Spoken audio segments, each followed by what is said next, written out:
Good morning, and welcome to the next in the series of highlighting organic chemistry across Europe. And this morning, we're focusing on Hungary. So this is a great pleasure now for me to introduce my colleague on the Division of Organic Chemistry Committee, Dr. Kurtan Tibor, who will present some details to you about the importance of organic chemistry in Hungary and also introduce the 7 top class speakers that he's organized. Over to you, Kurtan. Thank you. Welcome everybody at the online meeting of highlighting organic chemistry in Hungary. I am Tibor Kurtán, the Hungarian representative of the EuChemS, the Division of Organic Chemistry. First of all, I would like to thank Pat for initiating this highlight series, more specifically this highlighting organic chemistry. Regarding the Hungarian Chemical Society, it was founded in 1907 under the name of Hungarian Society of Chemists. Recently, it has approximately 2,000 members. Its goal is to promote the development of the Hungarian chemical science, chemistry education, and the chemical and pharmaceutical industry. It has 25 divisions, including the Organic and Pharmaceutical Chemistry Division. Some other selected divisions are listed here. The Society has 4 publications. Its official monthly journal is the Journal of Hungarian Chemists. It has also a secondary school chemical journal coming out 5 times a year. It manages 11 domestic chemistry awards. It arranges conferences and events such as the annual chemistry conference, which is an international one in every second year. It has also a chemistry contest for secondary schools. I would like to introduce some Hungarian organic chemists. Géza Zemplén, he was a chemist who did research in the research group of Emil Fischer in Berlin. Returning to Hungary, he founded the first department of organic chemistry in Budapest in 1913. The saponification reaction of acylated carbohydrates was named after him, and it was named Zemplén saponification. He also contributed to the structural elucidation and synthesis of flavonoid glycosides. Albert Imre Szentgyörgyi, he is a Nobel Prize laureate in physiology or medicine. He received the prize in 1937 for the first isolation of vitamin C, an anti-scorbutic agent. He also worked on the Krebs cycle and analyzed the flavonoids and muscle contraction. George Olah, he was born in Hungary and worked at the Budapest University of Technology as an assistant in the research group of Géza Zemplén. He worked on synthetic organic chemistry, fluorine chemistry, and after the revolution in 1956, he immigrated. First he settled in Canada and then moved to the US. He worked at US universities and he received the Nobel Prize in Chemistry in 1994 due to his contribution to carbocation chemistry using superacid, and this achievement has an important role for the petrochemistry as well. I show here some centers which have remarkable contribution to organic chemistry. There are two universities in the capital, Budapest. There are four universities at the countryside. I also show the main buildings of these universities. Some of them are historical buildings, such as those at the University of Debrecen or Szeged. Others are located at the bank of river Danube, such as those the Budapest University of Technology and Economics and the Lorand University. I would like to share some statistics for tertiary education and research and the development in the 2022 and 23. These are the number of bachelor and master students and students in undivided trainings. There are more than 10,000 PhD students. The R&D expenditure as the percentage of the GDP is 1.39%, which is rather low, so there's definitely a room to improve here. The number of staff performing R&D activities as a percentage is 1.14%. Unfortunately, there is a decreasing tendency in the number of full-time students in science education. So from 2012 to 2022, I guess this is quite similar in other European countries as well. In contrast, the number of foreign full-time university students was increasing in this period. The Hungarian Research Network was established and renamed in 2019 as HUNREN, Hungarian Research Network.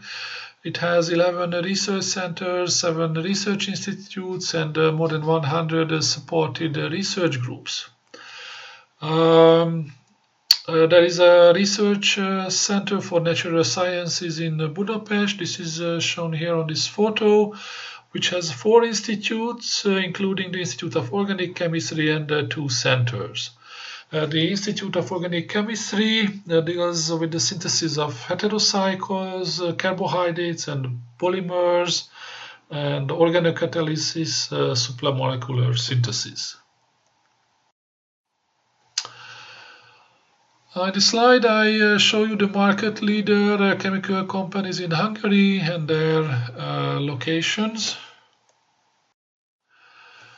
Regarding the chemical and pharmaceutical industry, the chemical industry outputs amounts to over 20% of the total processing industry. It has the second largest contribution after the automobile industry. The sales of the Hungarian chemicals nearly doubled in this period. The chemicals market in Hungary is projected to grow by more than 5% in this 5-year period, resulting in a market volume of 1.74 billion USD in 2028.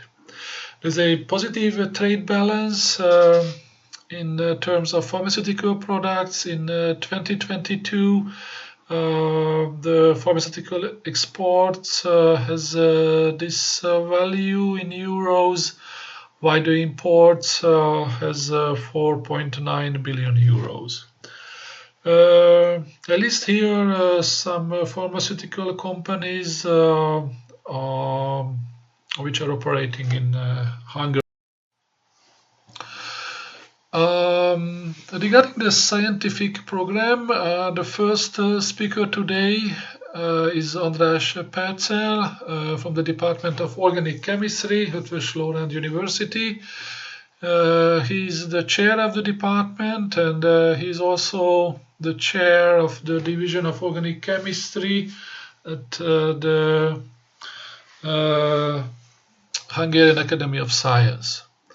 Then we switch to theoretical chemistry. The speaker is Gábor Czakó from the University of Szeged, and we are going to hear about first principle dynamics and the mechanism of organic reactions.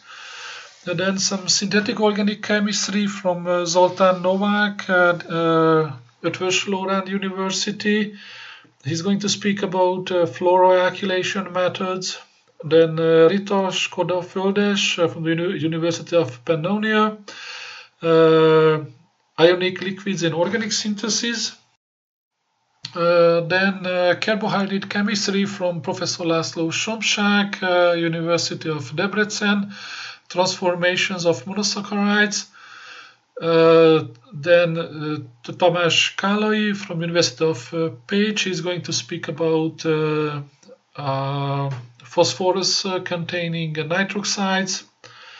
And the last speaker is Tibor Sós from the Hundren Research Center for Natural Sciences, and he's going to speak about organocatalyst developments and natural product synthesis. Thank you for your attention.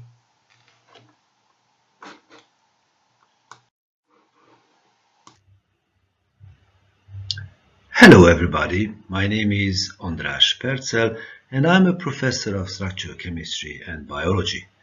And I'm also the group leader of structural chemistry and biology group at Eötvös Loránd University, Budapest, Hungary. This recording is part of the series of highlighting organic chemistry in Hungary.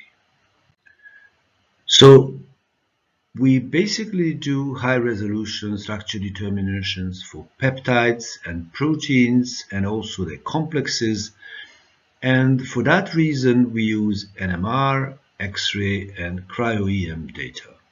We do have instruments in-house, so we do data recording at our university, but also cooperate with other people and sometimes go to different centers to get data. We also do molecular modeling and a variety of structure reconstructions, and I will show you that in a moment. Moreover, we also do protein expression. We have an E. coli system working for protein expression, and in this bacterial expression system we use also different fusion systems, and we make proteins labeled and non-selectively labeled for NMR experiments. In addition, we also do have an in-house developed instrument to make polypeptides and even longer polypeptides of a size of small protein domains. You can visit our website and you can find interesting things about news and recently published things and about works, as well as people working in the lab. We do have senior scientists and also do have devoted PhD students and also undergraduate students working in the lab and working on different aspects. You can see these projects, recent projects of our laboratories related to different size and functional proteins, and I will give you highlights of a few of them in a moment. We also make publications and sometimes also reach to get nice cover stories, so you can have a look at all these things in details if you go to our website and look for recent papers. We do cooperate worldwide. We cooperate with people and centers located in major centers in Europe, but also we cooperate from Japan to America, South and North America. Now, today I have highlighted and collected for you 6 different topics, and To start with, I'm going to talk about the flow peptide synthesis, which you will see in a second. It's not only fast and a robust technique, but also it's very cost effective, and we're going toward green. So if you look for an automated solid phase peptide synthesizer, then you will find its chemistry quite interesting. And you attach to resin the different residues, and so you activate your amino acids, and then you couple, and then you cleave it, and you organize that in terms of a cycle. This is very nice organic chemistry. As you can see, you have to activate the carbonyl, the C terminal as we call it, and you do that using different reagents. And as in this example, you can see that you end up having an active ester, and this active ester is used for coupling. Now, for conventional synthesis, you typically use a synthesizer which is automated.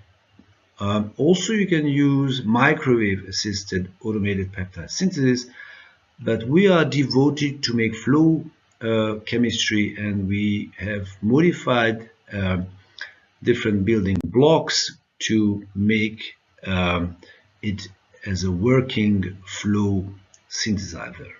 You can see it's using medium pressure, like 60 bar, higher temperature, relatively slow flow rates to save reagents.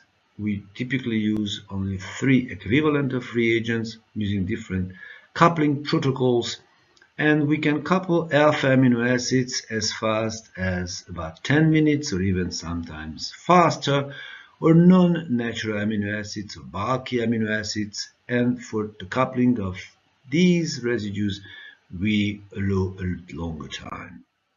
We also can make parallel synthesis. We can use as many as 6 different columns, and we also do optimization of these columns, and also to make it not only in terms of size increase but also in terms of efficiency.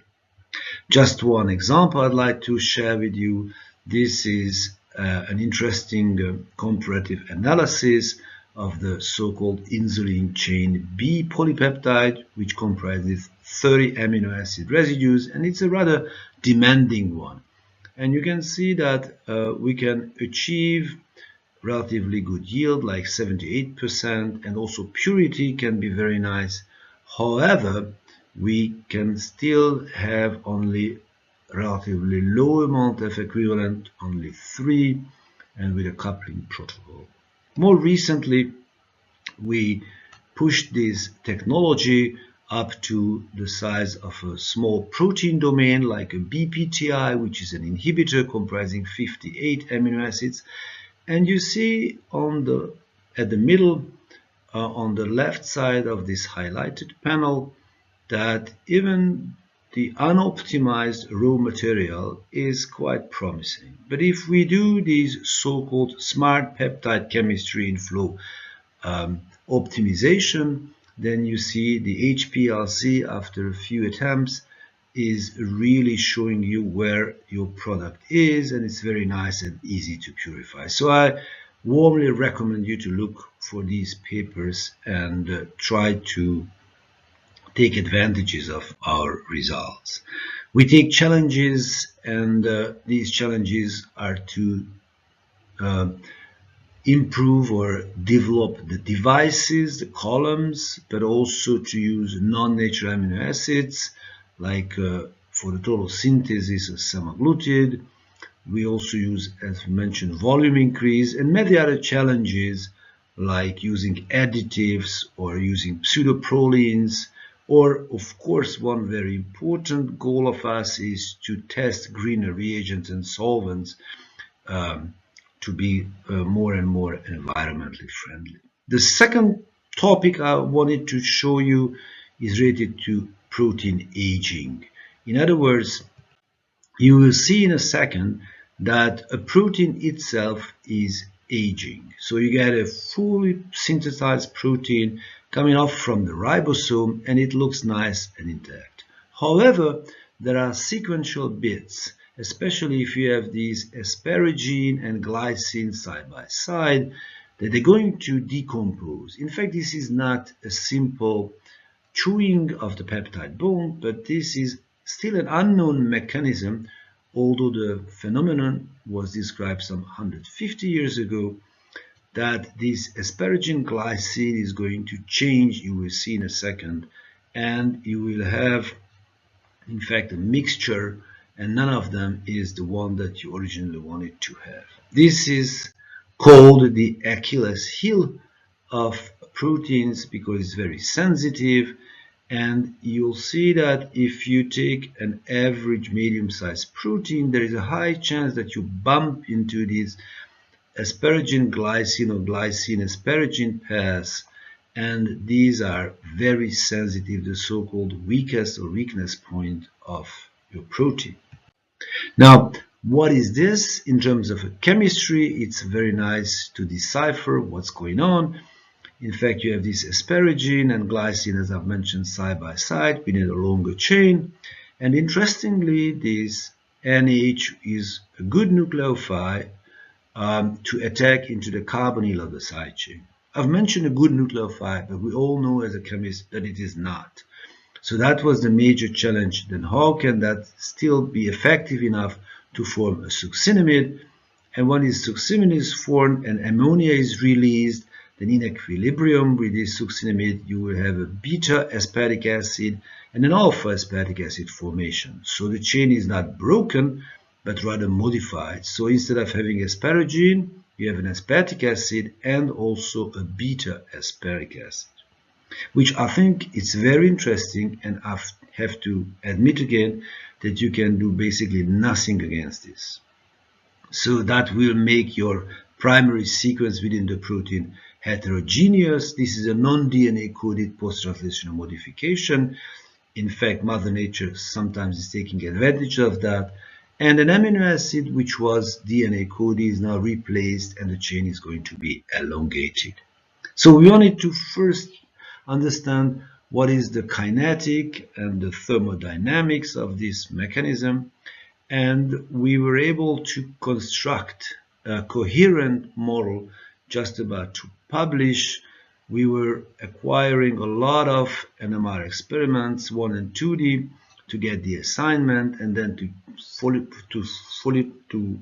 fully monitor over the time what's happening. You can see the time scale. It takes about 2 days to make it complete or so. And moreover, what we were very keen is to understand how and why this is going. As I've mentioned, this nucleophile is not a very promising one if you approach it from a chemical point of view. Nevertheless, because of its spatial vicinity, and we found that if you need water, in fact, at least 2 water molecules to assist for this or to this intramolecular cyclization, then step by step, using quantum chemical approaches, we were able to determine not only the way how this ring closure, the rate limiting step is occurring, but also by doing different molecular orbiter analysis, we're also able to decipher what part of these cyclizations are the most important one. Finally, what we're doing now is to determine how this isomerization reaction is related to local and global structure rigidity or flexibility, or how this goes in restraint systems. The third thing I'd like to talk to you is related to our X-ray crystallography work. As I've mentioned, we have not only a diffractometer, but also we have nice equipment to do semi-automated crystallization. We do have crystallization robots and a rock imager, a semi-automated microscope, so that it can have a higher chance to get things crystallized. We use our Rigaku Synergy R rotating anode X-ray diffractometer, and beside routine works, we also work with weakly diffracting crystals. We also determining large unit cell axis systems. We work with the challenge and the determination of absolute configuration, and of course we can vary due to temperature flexibility for data collection in a relatively large temperature range, these data acquisitions. Two examples I'd like to show to you. One is related to the polymorphism of shorter peptides forming so-called functional amyloids. You will see more about this later on, but I'd like to tell you that this is very interesting. We worked out how to crystallize these shorter peptides. Believe me, it's not easy, and now we are able to go having these high resolution structures in hand to understand what are the driving forces between these so-called dry zipper interfaces. So you can see on the left how a salt bridge in a hydrophobic environment or a hydrogen bond in a hydrophobic environment can enhance these interactions and basically form the molecular driving forces beside dispersive interactions to have these very nice amyloid-like crystals. The other interesting project is also related to some kind of an alternative protein complex making. This is related to calmodulin, a protein of medium size which has two domains and a flexible linker, and also melittin, which is a honeybee venom polypeptides comprising 26 amino acid residues. And what we were able to determine is, interestingly, two forms of these complexes. So there are alternative type of interactions, and also the interaction types we were able to determine by using different MD simulations. And so we found that you need ensembles of these various conformers that you can nicely simulate by MD, which goes in line with the X-ray data on these alternative protein complexes. The fourth one is related to structural heterogeneity of a ligand binding using cryo-electron microscopy. So this is a large protein. The name of it is acylaminoacyl peptidase or AAP, and it's a serine protease of S9 family. You can see it's really a big homotetramer. Now it's easy to say because we've determined for the first time this tetramer from a mammalian system. It's not making, but it's cleaving amide bond. More precisely, it cleaves the N-acetyl, the last amino acids, from a sequence. And it has multiple roles. Perhaps now it's enough to say that it's responsible for protein quality control. So it's very important, and it's related to very important diseases like various forms of cancer or protein recognition or tumor suppression and so on. Now, we determined the cryo-EM structure because we were unable to crystallize it for long years. We made attempts. And on the left side, you can see the so-called empty or apo protein. And you see by using a limited size of micrographs, we're able to determine the empty protein relatively high resolution, about 3.3. And also on the right, you can see that we were able to determine it with complex form, in fact, with a meropenem, which is an antibiotic. So let's look what we have learned about using the APO form. You can see that, interestingly enough, we were able to find once again dynamics within the cryo-EM structure. You see the A and the B form around this serine 5A 8-7 loop, which is a catalytic serine, so it's very important. And it's very nice and easy to pick up that there are alternative structures. This makes sense. So you see the catalytic serine now in a model, and in its active form, highlighted greenish, it's in the vicinity of this key histidine 707. But the alternative structure, which is highlighted or backgrounded red, then it's oriented differently, and it's not a side chain orientation, but it's a loop orientation, and it's the inactive form. And in fact, this switching back and forth between active and inactive form has great biological relevance. For this, you can go and read the paper. We also managed to crystallize it with so-called meropenem, which is a broad-spectrum carbapenem antibiotics. In fact, an antibiotics is not expected to interact at all with a human protein, and here you can see that it's not only interacting, but it's covalently and irreversibly bound to the protein. So that was one striking things which we found out. You can read about these things more also on these two papers. The fifth one is related to so-called molecular modeling interpretation of different experimental data. You can see this target protein, which is one of our favorite proteins of the recent years, and is so-called KRAS, which is a Christine red sarcoma virus protein. Now, this is a very interesting protein, and it's known to be undruggable.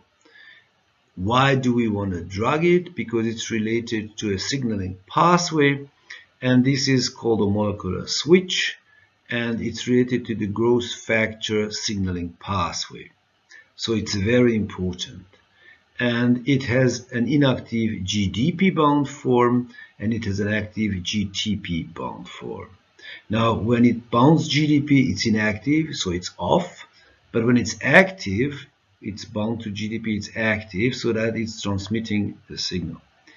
And why do we work with this? It's not only because it's a very nice target, the protein is of nice size. It's this form is 166 amino acids, so it's ideal to do NMR, but also because its mutants, the C, the D, and the V mutants, are involved in almost every major forms of cancer, so lung cancer and breast cancer and other very unfortunately popular cancers. So what we doing here is we wanted to have not only once acquiring the NMR data have nice NMR structures, but also using quantum chemical and molecular mechanical calculations to understand and better describe the catalytic forms and the catalytic potential. So basically, how is this going to catalyze the GTP hydrolysis? Why do we understand this? Because the GTP hydrolysis, which is an intrinsic, so it's coming just from the protein itself as well, without any helper proteins, is the way how it's going to stop firing. So in other words, that's how to turn an active form to an inactive form. And you can see here that we're able to determine key elements, and this is the way how this triphosphate is hydrolyzed into a diphosphate. You have two interacting residues, tyrosine 32 and glutamine 61, and also you have two water molecules. One is the cyan colored one, water, which is in fact the catalytic water molecules, and the other one, this goldish version one, is the so-called assisting water. And these catalytic and assisting water molecules are both essential to get the GTP, the on form, to turn it off into the GDP form. And of course, we do that to evaluate what's similarity and dissimilarity in the Y type and all these mutants, as I've mentioned, involved in signaling pathways of mutated or cancerous cells. The other interesting things, which is once again related to the very same protein, is it also requests a so-called magnesium as a cofactor, and this magnesium is present within the molecule with the GTP. But interestingly enough, if you acquire enough data and you want to go for high resolution structure, then you bump into the problem that most of the softwares used to determine high resolution data requires NOEs. But NOEs for this bit of the molecules, so-called switch 1 and switch 2s, you can see there are these fuzzy bits of these structures, then it's almost impossible to determine high resolution structures for the switch 1, switch 2 or loop regions because of the lack of NOEs. So colleagues of mine were able to work out a different other approach, not using NOEs and still determining high resolution structure of it. Why are we doing this? Because we're searching, of course, as I've mentioned, for places that could be basically be the key or so-called the druggable surfaces of this molecule, and so we're searching and want to characterize in binding site, new binding site, typical binding site for the mutants, because we would like to get foldamers, rather peptide-like ligands interacting, but not with the wild type, but with the mutants only. So this is a very nice project, a combination of NMR, some X-ray, and a lot of molecular modeling. Last but not least, I'd like to tell you a few interesting things about so-called amyloidogenic peptides or so-called functional amyloids, hormones. So hormone peptides are becoming very, very important in these days.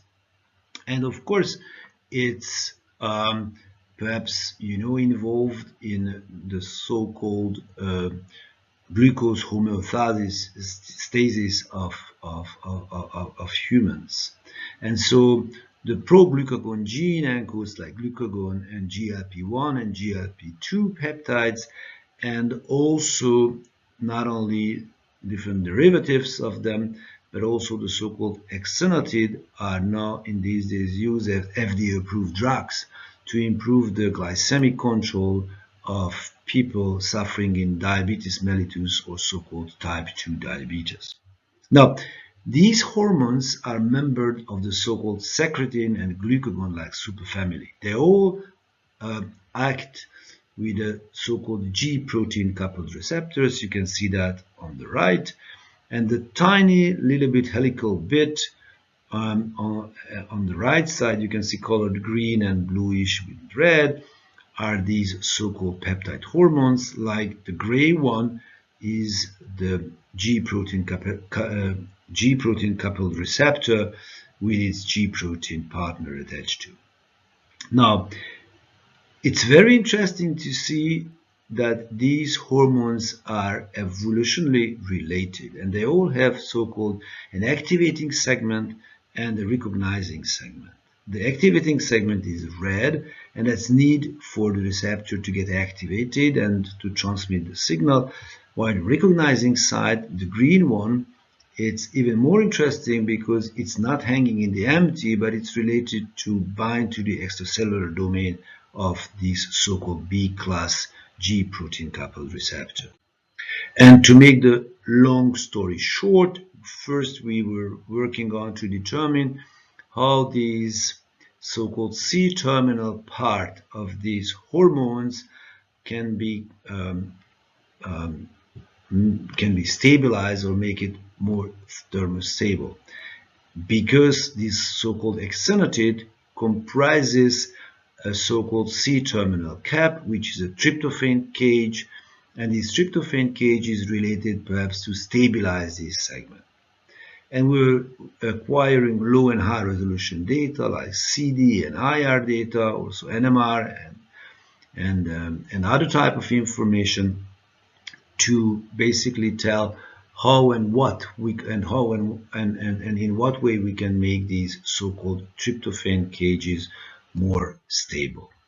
And the goal is really to understand. Here you can see very nice dynamics on the different construct, how they interact, and how this dynamic system can basically transmit signals through the receptor.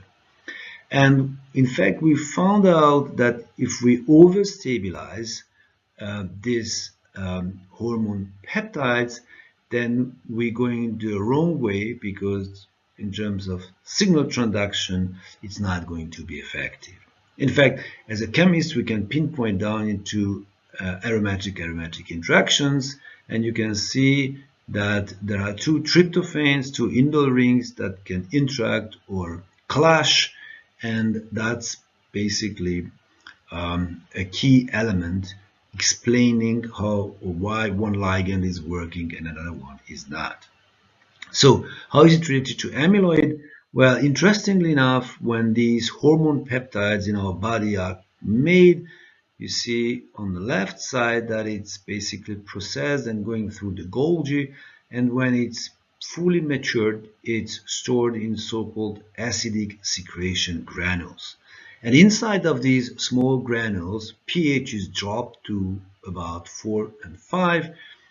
And interestingly, these bioactive hormones, when they're stored, when they're so-called in the stuck mode, then it's becoming a functional amyloid. So we were keen to determine how and what they could look like. So we were taking AFM data or CD we were using to monitor as function of the time how these things happening. And we found out that they are basically molecular switches, and these hormones can interact and be stored in amyloids, but upon releasing and going back to the circulation, they going to disintegrate and regain the so-called bioactive form that they can interact one by one with the receptor.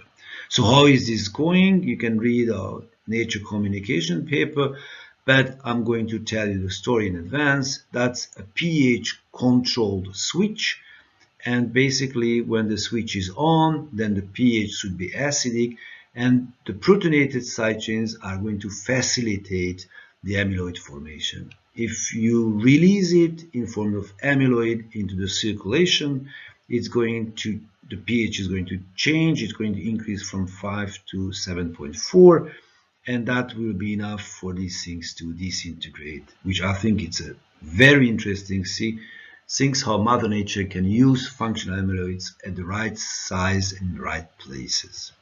With that, I'd like to conclude, and I'd like to thanks for attention. And if you're interested in our work, just don't hesitate and go and have a look at our website. Thank you for being with us, and have a nice day and have a nice science, you too.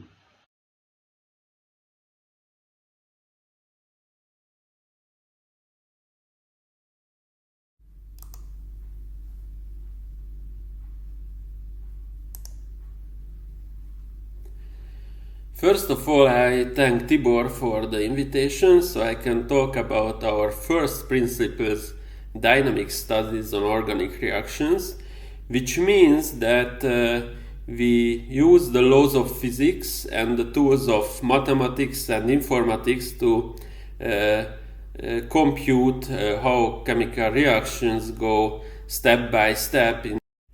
So how we do these computations? First, we have to deal with the electronic structure, the motion of the electrons, which means that we have to solve the Schrödinger equation numerically. Then we are lucky that the nuclei are much more heavier than the electrons. So for the nuclear motion, we can use classical mechanics. And you are all familiar with this well-known expression. And what's the connection between quantum and classical motion?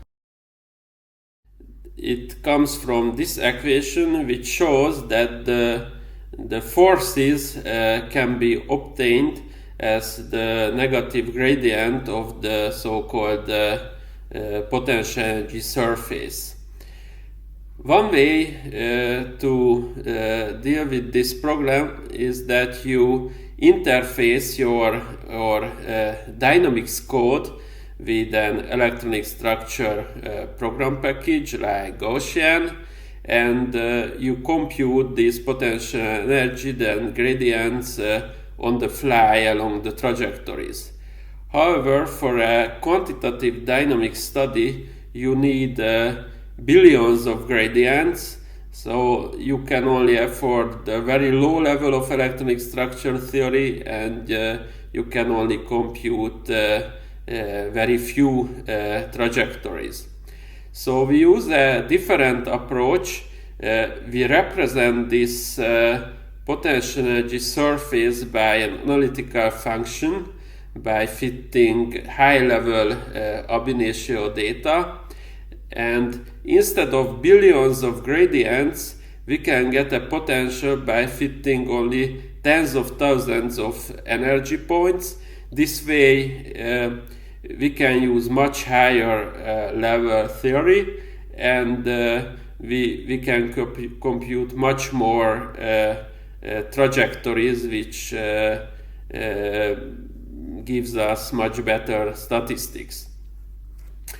So this is our we started to use this for studying reactions of methane with different atoms, and as you can see, we got excellent agreement between theory and experiment for many different quantities. Now I don't have time to talk about all these results. I would like just to one of these. We worked on this in a collaboration with a famous experimental group led by Kopi and Liu.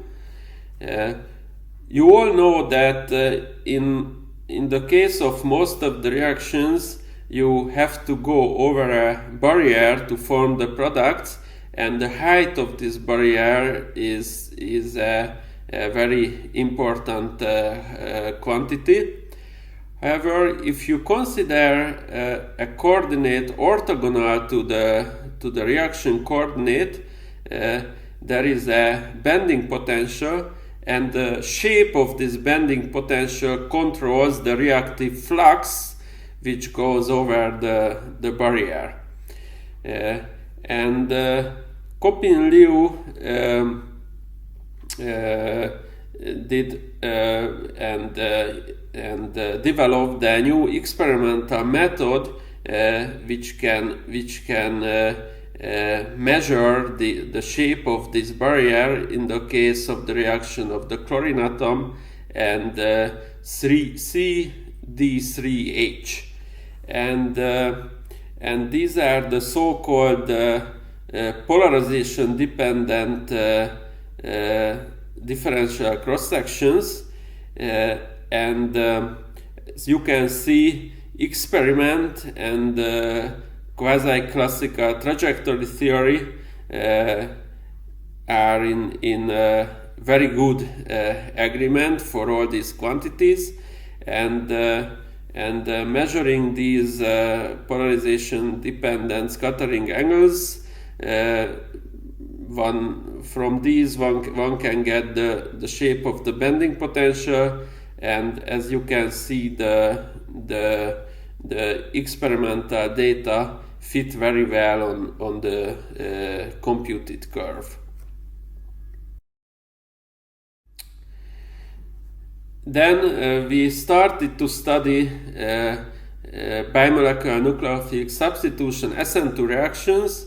So here I think I don't have to introduce SN2 reactions, but if you check the literature and you try to find simulations on SN2 reactions, you always find that these simulations were done using the direct dynamics approach, when you use the electronic structure code on the fly, and this is the approach where you can afford only low level of theory with a small basis set. So about 10 years ago, we thought that we could use our analytical potential energy surface-based approach for SN2 reactions, and our first full-dimensional chemically accurate surface was developed for F- plus methyl chloride system. Of course, I now don't have time to talk about all of the results on so now I am going to focus on the most interesting results. So you all know that in the case of the Walden inversion pathway, the nucleophile comes from the back and replaces the leaving group, while the configuration gets inverted around the central carbon atom. So this is the famous more than 100 years old Walden inversion pathway of SN2 reactions. But there is also a less known but also known pathway, which is called frontside attack, when the nucleophile comes from the same direction where the leaving group is, and the nucleophile replaces directly the leaving group without doing any inversion. So at the end, the initial configuration will be the same as the final. So this pathway goes with retention of the initial configuration. So we had the potential energy surface for F- plus methyl chloride.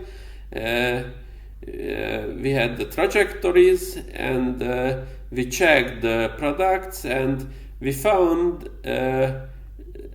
trajectories with retention of the initial configuration. Of course, first it was not surprising because we knew about this pathway, but that was surprising that we got retention well below the barrier height of this frontside attack channel.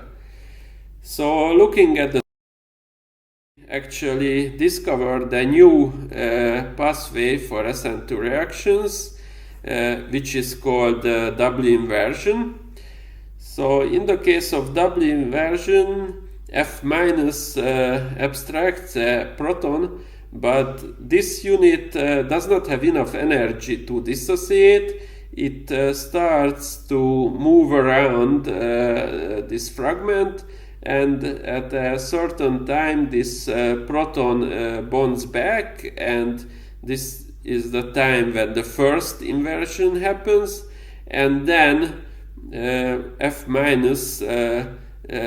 substitutes the leaving group via the usual Walden inversion transition state, and now this is the second inversion, and the two inversions results in retention of the original configuration.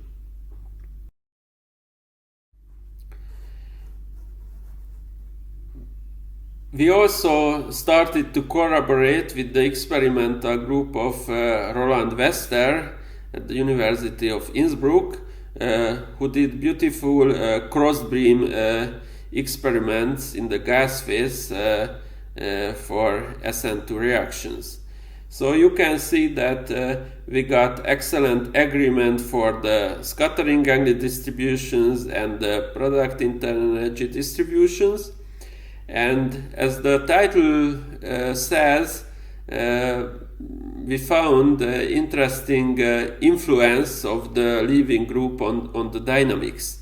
So here you can see the fraction of the direct pass phase as a function of collision energy for different reactions, and both theory and experiment show in agreement that if the leaving group is chlorine, the reaction is mostly direct, and when the leaving group is iodide, the reaction becomes much more indirect. So it was not clear what's the reason behind this finding, but later we could explain this based on reaction dynamic simulations. So what you can see here, we projected the position of the nucleophi to this line, or to the plane of these three atoms in the entrance channel of these reactions. And as you can see that in the case of methyl iodide, there is a peak here or here, which corresponds to a front side complex formation, and if the leaving group is chlorine, we don't see this front side complex formation. And as you know, this front side complex is a non-reactive orientation for SN2 reactions. So this front side complex formation makes this reaction indirect, whereas in the case of chlorine, the nucleophi cannot go to this non-reactive orientation. Instead, it goes to this well, which corresponds to a reactive complex, which helps the SN2 reaction to make it direct. Of course, development of these full-dimensional potential energy surfaces requires a lot of work, maybe a lifetime of a PhD student. So we developed a program package which makes it automatic. So our program package is called RoboSurfer, which starts with some initial geometries, performs a fitting of the energy points, then automatically runs classical trajectories and selects configurations along the trajectories, runs the quantum chemistry computations, and iteratively adds new points to the data set and fits again.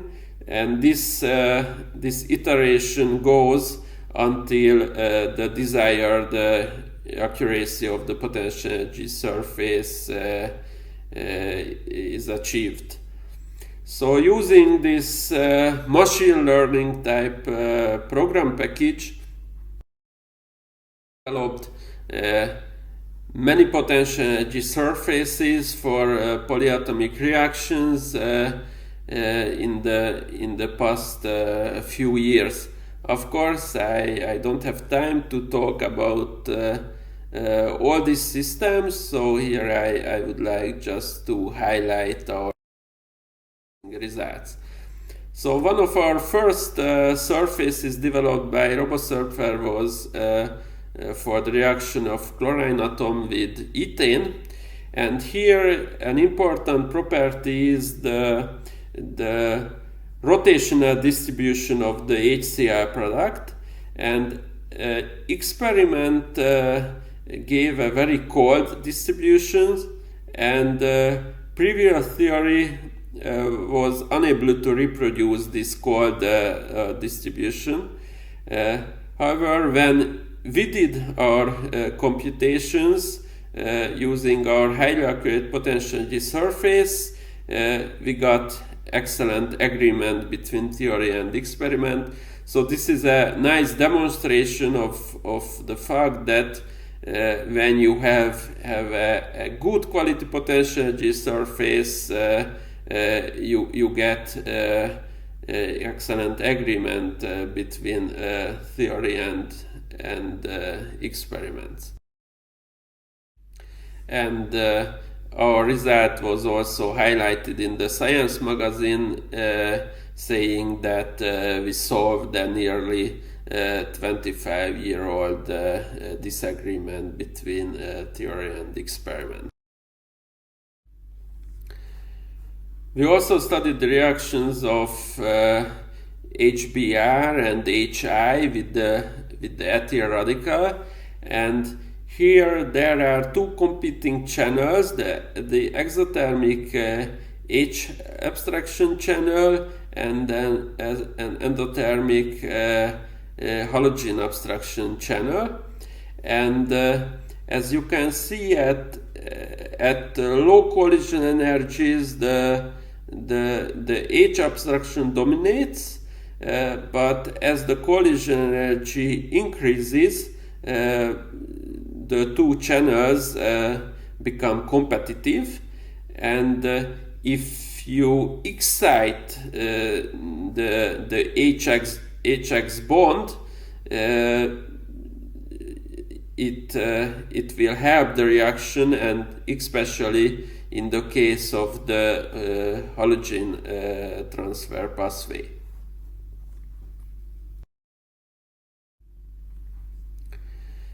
Let's go back to SN2 reactions. In the case of OH- plus methyl fluoride, there is a non-traditional hydrogen bonded complex in the exit channel of the reaction, which has a structure like this. And what's interesting here, that in some cases a proton can transfer from O to F-, and we can form these non-expected products where F- is replaced by an oxide ion. Therefore, we call this new pathway oxide ion substitution. And this example shows nicely that theory can actually uncover new reaction channels.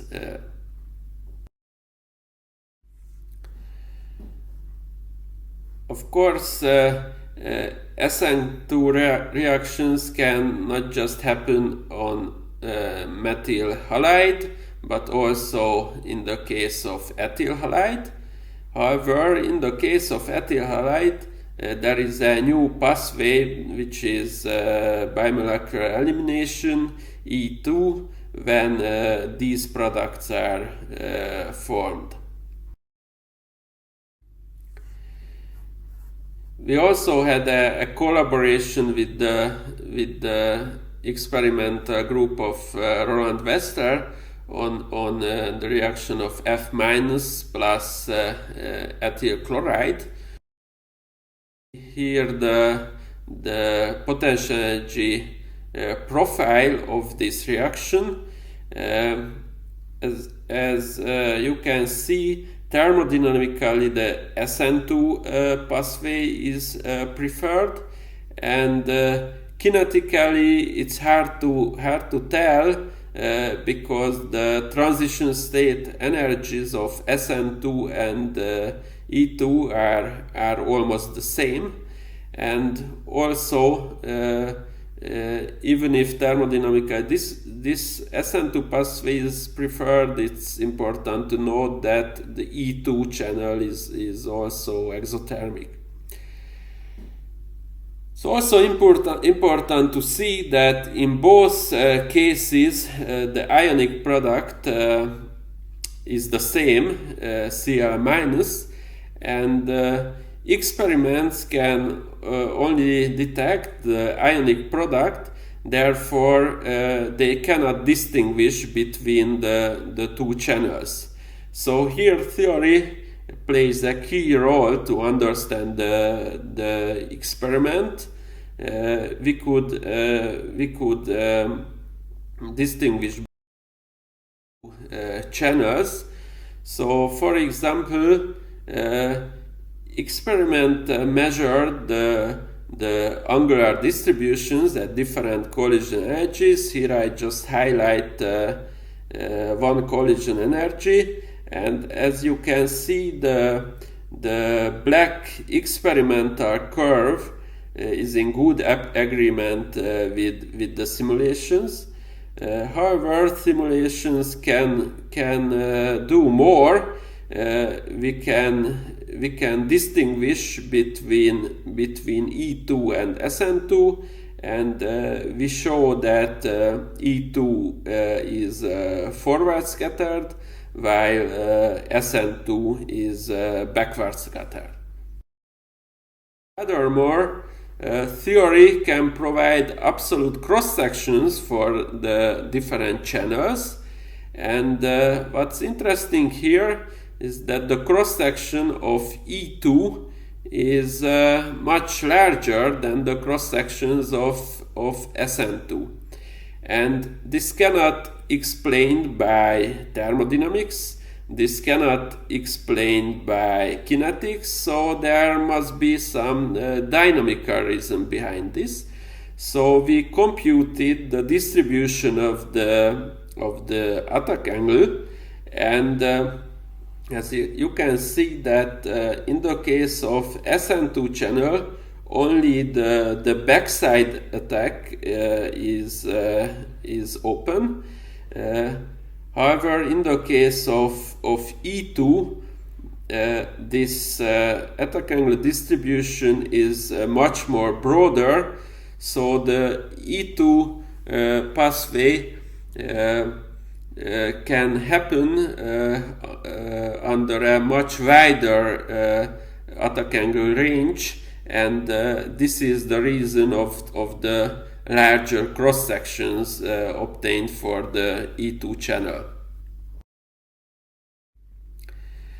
And SN2 reactions can also happen at other centers, not just at carbon. So we studied SN2 reactions at nitrogen and phosphorus centers.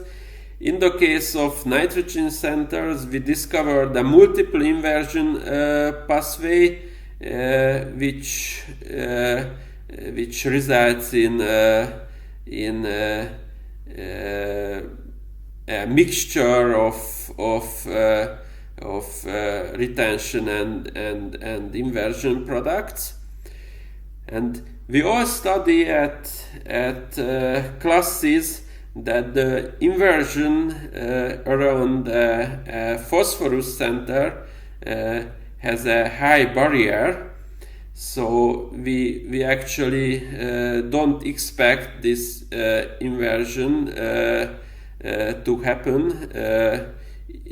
if we have this reactant molecule. This way, we may expect that all these phosphorus centered SN2 reactions, they are stereospecific. However, our simulations showed a significant amount of configuration retentions, and the fraction of retention increases with collision energy. And the trajectories showed that the reason behind the retention is that here there is a submerged front side pathway, which results in retention of the initial configuration. If you are interested in more details, we have a couple of feature and perspective articles on these topics. And at the end, I just like to thank my international collaborators and most importantly my group who did most of this work. Thank you for your attention.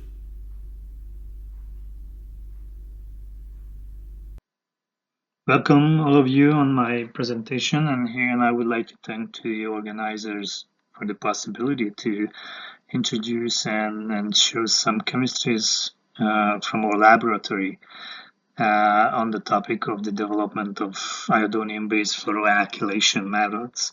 So my name is Zoltán Novák, and my research group is located at the Tosloránd University Institute of Chemistry, Budapest. So our research mostly focuses on the development of fluoroalkylation strategies and tools and their application in the synthesis of fluorinated species. So the presence of the fluorine atoms in organic molecules can significantly change the properties of the molecules, including the chemical, biological, and physical properties. Using these modifications, especially in the pharmaceutical sector, these molecules are used because the presence of fluorine atom could increase metabolic stability, determine the lipophilicity of the molecules, and could increase the bioavailability of the the compounds it is used as APIs. So therefore, as I mentioned, in pharmaceuticals, agrochemicals are mostly a large part, a significant part of these molecules are fluorinated species, and these species can be used in material sciences either. So if you take a look into this diagram, which shows the FDA-approved drugs and agrochemicals in the last couple of years, and we can see that a large proportion of the molecules contain fluorine atoms. So in some cases, some agrochemicals, 100% of the agrochemicals are fluorinated. But on the average, the drug molecules contain 20-25% of them contains fluorine atoms. So beyond the simple fluorine atom, the most frequently used fluoroalkyl matrix is the CF3 group, which can attach directly to carbon skeletons or through oxygen, nitrogen, or sulfur. So these are the most popular ones, but there are many other fluoroalkylated functional groups which could be important in their application of these compounds. So how can we fluoroalkylate organic molecules? So I just show here a simple approaches, namely radical trifluoromethylation. So if you focus on trifluoromethylation, electrophilic introduction of fluoroalkyl groups, or nucleophilic transition metal catalyzed transformations to making carbon-carbon bonds. So today I would like to highlight only the electrophilic approach, in which we need a CF3 cation or a symptom for this synthesis, which is the most frequently used is iodoxone species, which straightforwardly provides CF3 cations. So these so-called diptones reagents are suitable for making carbon-carbon bond or the formation of carbon-oxygen, carbon-nitrogen, or carbon-sulfur bond between a heteroatom nucleophile and the electrophilic trifluoromethyl source. However, we need different kind of RF group fluoroalkylated species beyond CF3, so the design of new fluoroalkyl motifs, new transformations, including new iodonium salts, are in focus of current research in the field of fluorination chemistries. So let's start with our first methodology development, which was the design of this trifluoroethyl iodonium salt, which is the next homologue of the trifluoromethyl one. So we use the known synthetic approach, which includes an oxidation step, then an acid-assisted electrophilic trapping of the fluoroalkyl iodine species with an electron-rich aryl group. So for the second step, we use different kind of aryl moieties to produce the corresponding iodonium salt. And we found that the mesotyl derivative provided the highest yield. Even on 40-gram scale, we were able to prepare this species. So once we have this reagent, we used it first in a direct fluoroethylation of indoles. So that was our substrate scope, and we just found that we need bulky base for the transformation, because during the substitution, so the proton removes here, and with the triflate anion, it produces strong acid, and the neutralization of the acid is necessary. But the bulky base was also required because this is the base is also nucleophilic, and we just wanted to suppress the interaction with the electrophilic iodonium salts. Therefore, the steric hindrance of the base helps to solve this matter. So at room temp in DCM, the simple functionalization of indoles in 3 positions was very straightforward. And with electron-rich indoles, there was no problem. So with the protected indoles with methyl group and TIPS group worked perfectly, but without the protecting groups, the indoles produces the C3 substituted species. And in a couple of minutes, if the indole is electron-rich enough, we observed we isolated the desired product. So here you can see the substrate scope, so there was no problem with their preparation. This is the so-called cross-coupling ready substrates. Here we can see that chlorine, bromine, and even iodine function in the indole group tolerates the reaction, or boronic acid works perfectly. So it's a pretty nice reaction for the functionalization. The reason why we use that, so if we need this building block, and if we want to prepare it from a simple 6-chloroindole, following the known literature procedures, we need 6 steps, which provide in 28% overall yield the desired product. And as we calculated it, at least it took 5 or 6 working days. But if we had the iodonium salt in hand, and in one step, this functionalization could take place in 4 hours and provide this material in 76% yield, so that's quite beneficial for the transformation. So indoles are nucleophilic by its nature, but we wanted to introduce the trifluoroethyl group into simple aromatic cores.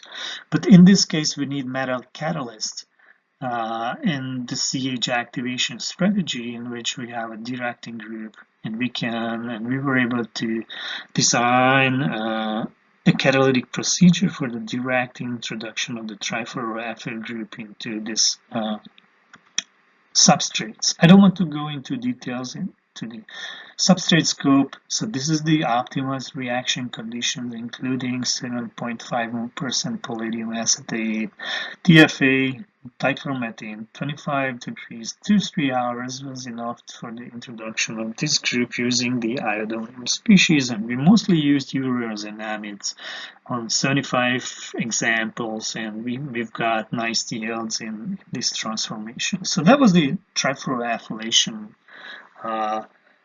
strategy, which could extend the previous application of our salt. Let's continue with other fluoroalkylations. So I talked about trifluoroalkyl groups, but there are several fluoroalkyl iodides which can also be transformed to the iodonium species using the same oxidation and acidic trapping strategies. So we were able to prepare the mesotyl derivatives one.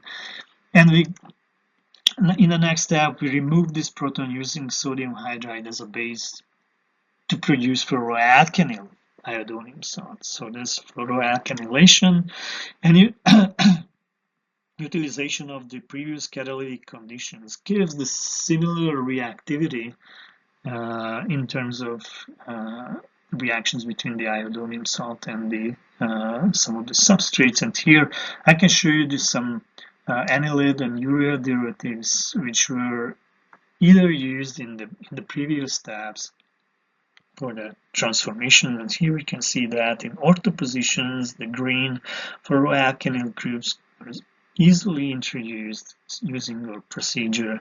So we used anilides, ureas, indoles, Wayne-Rabamids. So these directing group worked perfectly for this transformation. So that was a nice development and that was the first chapter of my lecture. So the next chapter is the synthesis of trichromethyl aziridines, because this building block could be widely used for the synthesis of fluoroalkyl species and heterocyclic compounds. So it could be very useful for the introduction of the ethylene group into different kind of moieties. But we need the access of this building block. Therefore, we wanted to develop a procedure in which we can prepare versatile structures of trifluoromethyl aziridines. So there are many synthetic methods based on alkenes and ketones and through several synthetic steps, which are mostly simple organic transformations, but some of them requires very long reaction time or even really high temperature or high loading of transition metal catalyst. But the major problem of this multi-step synthesis is that we can only use mostly alkyl amines for the transformation, because these alkyl amine moiety is nucleophilic enough to do and perform the cyclization to producing the three-membered rings. So we just saw that if we have a super leaving group in our reagent, probably we can increase the reactivity of the aziridination reagent. So if you take a look into the cyclization step, so this is a Michael acceptor with the leaving group, and when the amine approaches, it produces this intermediate in which an intermolecular nucleophilic substitution occurs, and we've got the aziridine ring. So this is the leaving group, and we compared with quantum chemical calculations the energy barrier, so the activation energy of the ring closing steps, and comparing the leaving groups, which could be halide and sulfonium salts, we can see that in the aromatic part and package, there's much more higher activation energies compared to the alkyl series. So that means that it's problematic to do the ring closure with aniline derivatives. And the best values and the lowest values was the sulfonium salts. So I mentioned iodonium species.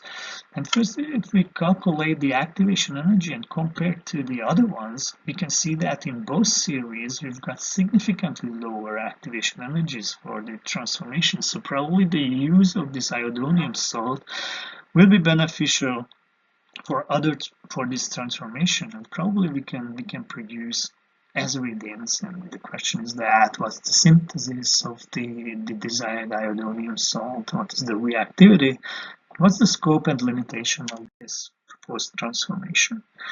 So the preparation of the iodonium salt could occur in the similar way oxidation of this commercially available fluoroalkyl iodide And then in the presence of TFOH with fluorobenzene, we can trap the intermediate, and we were able to produce a multigram scale with almost quantitative yield this reagent. And it worked perfectly, so the reaction conditions are quite simple in mind.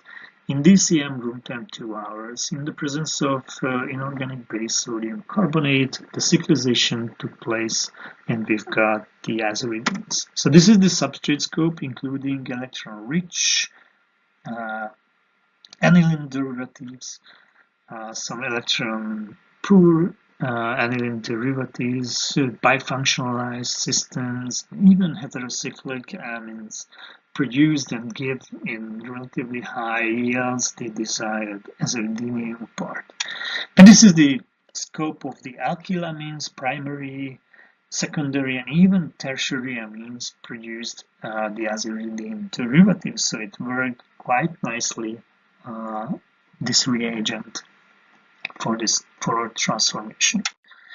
So that was the first application of the alkynyl iodonium salt, but of course there was a primary amine in that sequence. But right now, if we use the heterocyclic secondary amine, under similar conditions we obtained trifluoropropanylation. So we showed that on 20 examples, up to 90% yield, including imidazoles, triazoles, tetrazoles, benzotriazoles, and so on, when in the heterocyclic core contains an NH bond, these functionalization pattern. In the secondary amine sequence, we use simple aliphatic secondary amines, in which we were able to achieve homodiamination under similar conditions, so room temp, solvent, and sodium carbonate, and we can see that two amines attached to the fluoroalkynyl fragment. This reaction goes through aziridination, so as it was done in the primary amines, but in case of secondary amines, we've got an aziridinium ion, which can be opened with nucleophilic substitution in these two positions using the second equivalence of amines. So that was the path of synthesis of homodiamination species. So that works quite well with 2.5 equivalents of amine. But when we wanted to do the heterodifunctionalization, which means two different kind of nucleophilic species is added, we can probably introduce two different kind of amines into the skeleton. But it's quite challenging because we need exactly 1.0 equivalents of the first nucleophile to produce aziridinium ion, and this reaction should be complete before the addition of the second nucleophile. So it was optimized through approximately 1 or 200 conditions, and then we added 2.5 equivalents of the secondary, the second nucleophile, which could be amine and other heteroatom nucleophiles such as fluorine, chlorine, bromine, iodine, nitrogen, oxygen, sulfur, phosphorus, even carbon nucleophiles, and we prepared the 53 examples of these materials. It worked quite nicely to do the bifunctionalization of this carbon fragment. Why is it important? Because there are several drug molecules or APIs which contain this 1,2-diaminopropenyl moiety, and we can find this part, and also the this trifluoromethylated species, we can find this motif also in drug molecules, because this is a bioisostate of amide group in this molecule. So in both aspects, the synthesis of this fragment could be quite important in the future, and as a drug alternative, we synthesize the prophenomine CF3 analog through our strategy. So this is the compound molecule which can be used for Parkinson's disease. So this is the modification of that system. So I talk about different kind of iodonium salts and new fluoroalkyl motifs, and in the next step we wanted to design novel RFs, so fluoroalkyl group using new feedstocks and new iodoniums and new transformations. So what we need for a new transformation, a new fragment, is a good source of fluoroalkyl species. So these are, we selected the refrigerant gases, the HFO-1234 series, is a YF and a Z derivative which can be available. So this is a refrigerant gas which was made and designed for the replacement of the previous refrigerant gases, which they have sometimes high ozone depletion potential or global warming potential, but these molecules recently used in household air conditioning systems or in the cars air conditioning system, they have zero ozone depletion potential and just 4 times higher global warming potential than the CO2 in these molecules. And in the last couple of years, there were many synthetic developments using these gases. So they are quite new, and this field is relatively small, but we overviewed in a couple of years ago for some kind of synthetic transformation in which we can prepare heterocyclic systems and different kind of fluoroalkyl or fluoroalkylated species. So first, these are gases. So we in a laboratory scale, we wanted to transform it something more handleable and reagent, at least a liquid. So we added ICl, so iodonium monochloride, to the double bond of both HFO gases. So this is a simple addition reaction under solvent-free conditions, and this is, we can scale it up with a simple workup.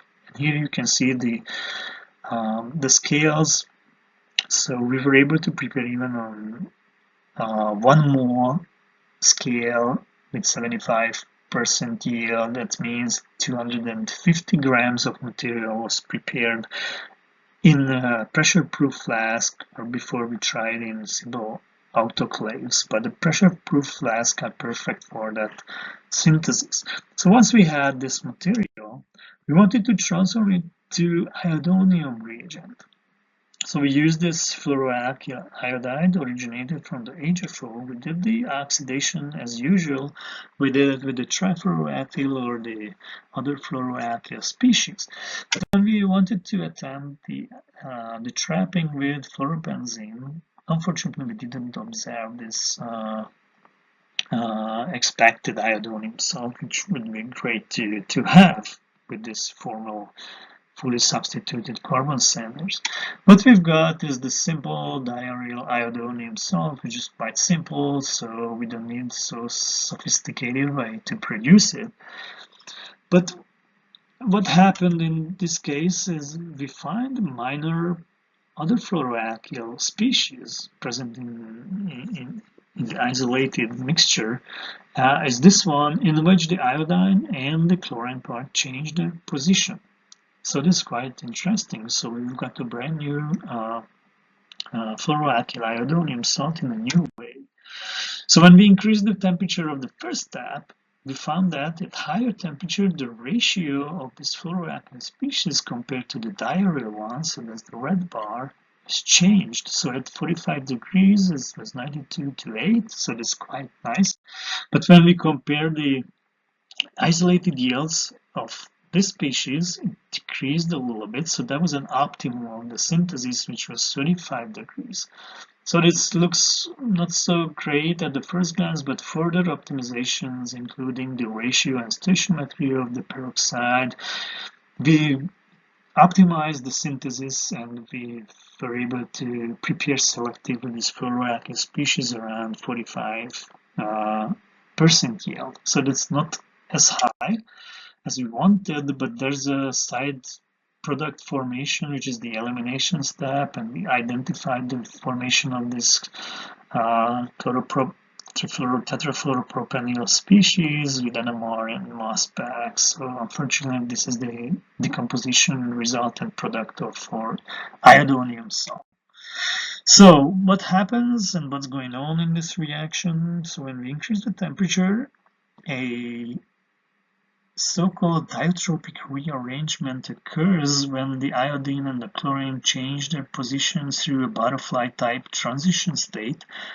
And we've got this iodonium salt, which can be trapped with the fluorobenzene under acidic condition as the usual step to provide the rearranged fluoroalkyl iodonium species, what we wanted at this point.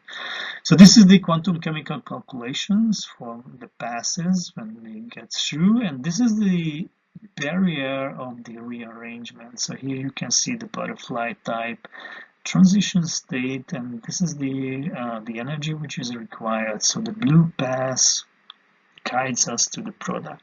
The orange one is, you can see that a little bit higher barrier for the formation of this alkynyl species can be seen here. So it's so close. So this is the reason why we were not able to avoid and suppress completely the elimination pass. So that's not perfect, but we've got it's really good, and we crystallize the product and we prove the structure of this material even with X-ray analysis. So clearly we can identify this product. So what about the usage of this iodonium salt with simple nitrogen nucleophiles? We did N-fluoroalkylation with aniline derivatives, heterocyclic systems, electron-rich anilines are super reactive and more sensitive, so we had to reduce the temperature to 0. So all the reaction goes at 25 degrees at room temp, and we've got nice yields in this substitution reactions. Other heterocyclic scaffolds, here you can see that N-fluoroalkylation occurs. And indole, just as at the beginning of my lecture, can be C-trifluoroalkylated in C3 position under similar conditions previously used. So that was the nucleophiles. But when we switch to all nucleophiles, such as phenols, with the same reagent, we've got a surprise again, because if you remember in the nitrogen nucleophile series, we've got this product with the simple ipso substitution. But in this case, another rearrangement occurred, and we've got this product. So in the phenolic case, something different going on. And we suppose that in the presence of base, an elimination occurs.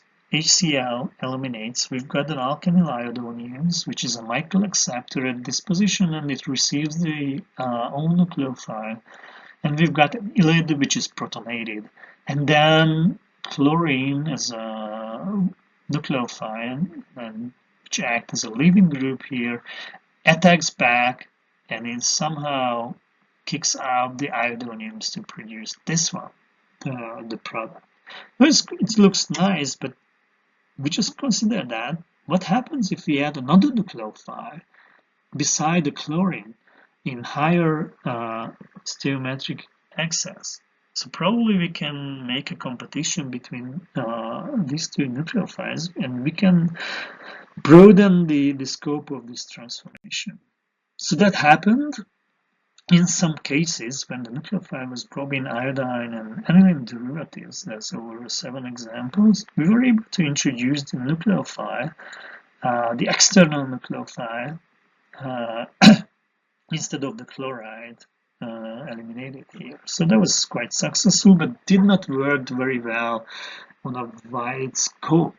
So therefore we did the elimination first, in which we remove the chlorine, the HCl, with silver oxide. So silver is necessary for the complete removal of the chloride.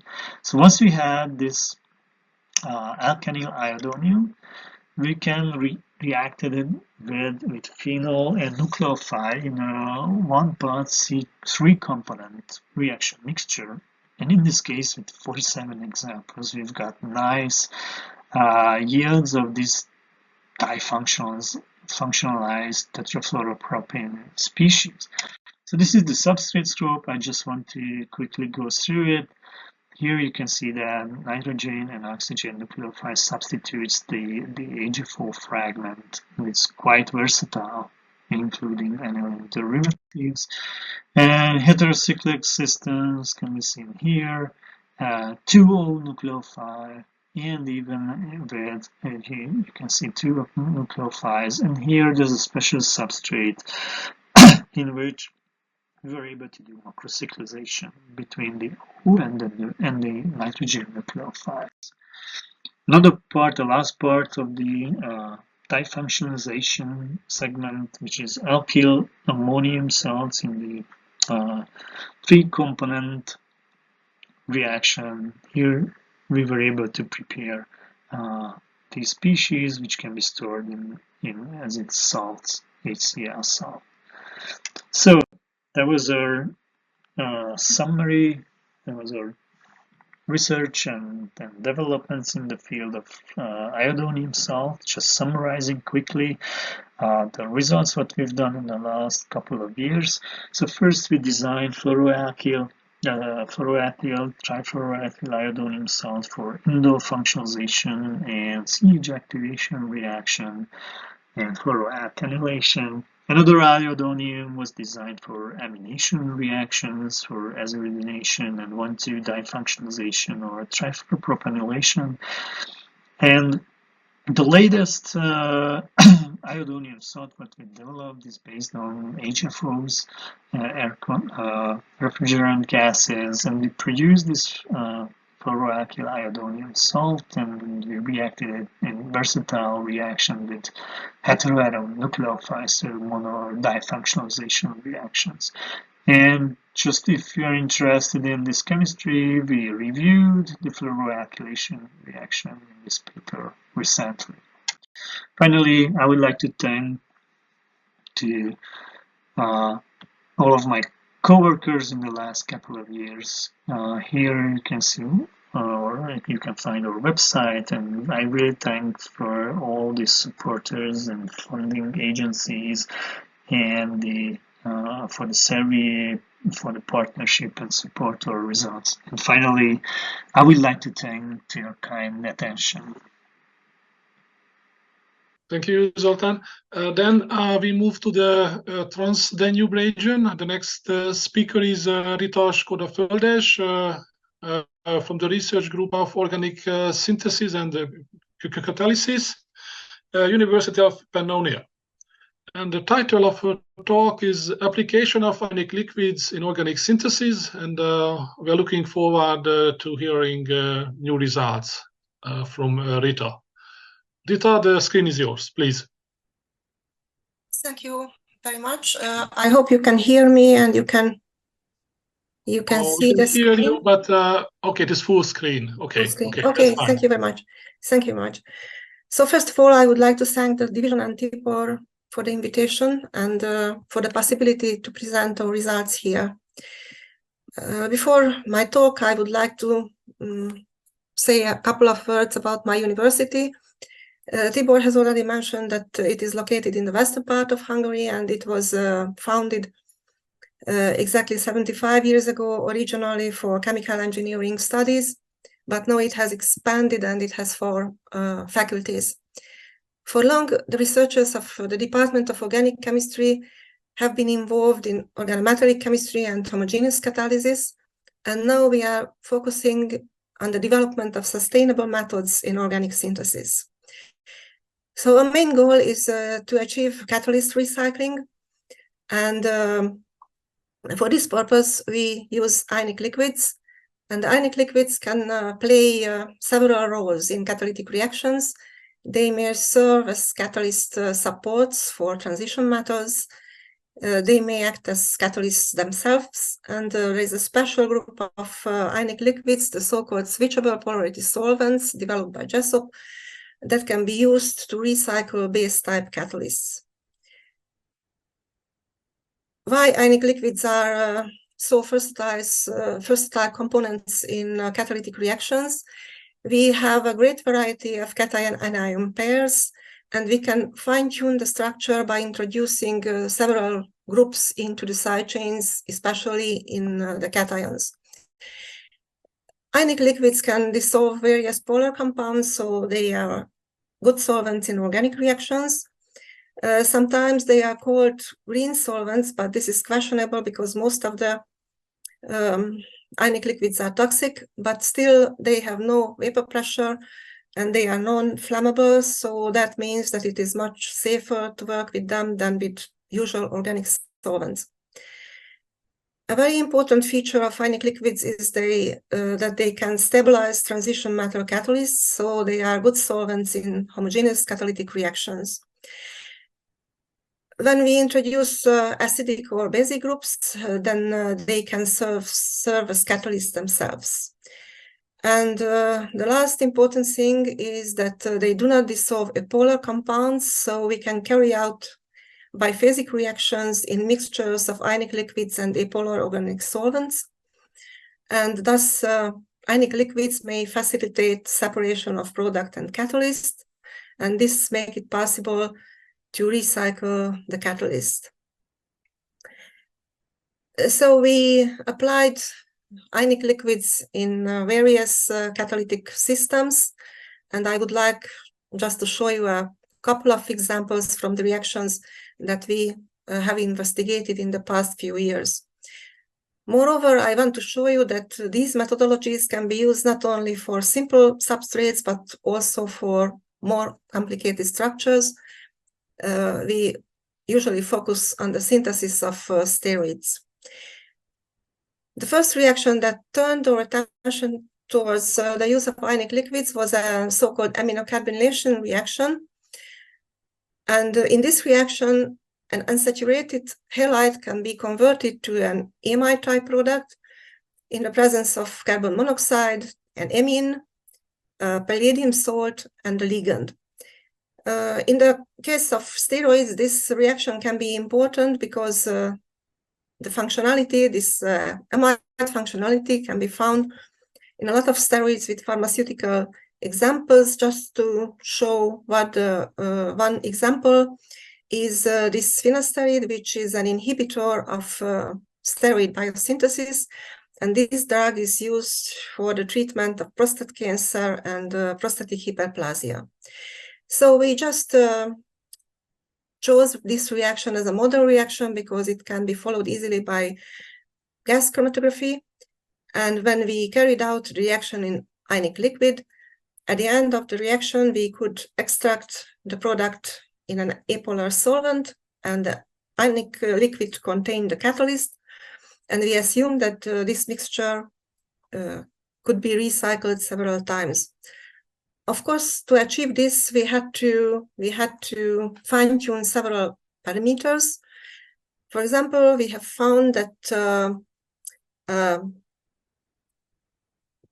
polar ligand, more polar ligand than usual, had to be used and in high excess in order to keep the catalyst in the ionic liquid phase. But by the proper choice of reaction conditions, we have found that the catalyst ionic liquid mixture could be recycled, and the bars here show the GC yield of the product after the reuse of the ionic liquid catalyst mixture. An advantage of this reaction was that we could carry it out at atmospheric pressure, because usually for aromatic substrates, a higher pressure had to be used. But as I've mentioned, it was problematic that we had to use a high excess of ligand, which could be recycled, but still this is not an advantageous feature. And if we introduced more polar groups into either of the reacting substrates, the extraction of product could be problematic.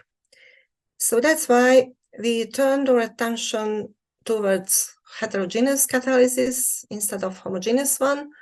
And that means that we used supported ionic liquid phases instead of ionic liquids to immobilize our palladium catalyst.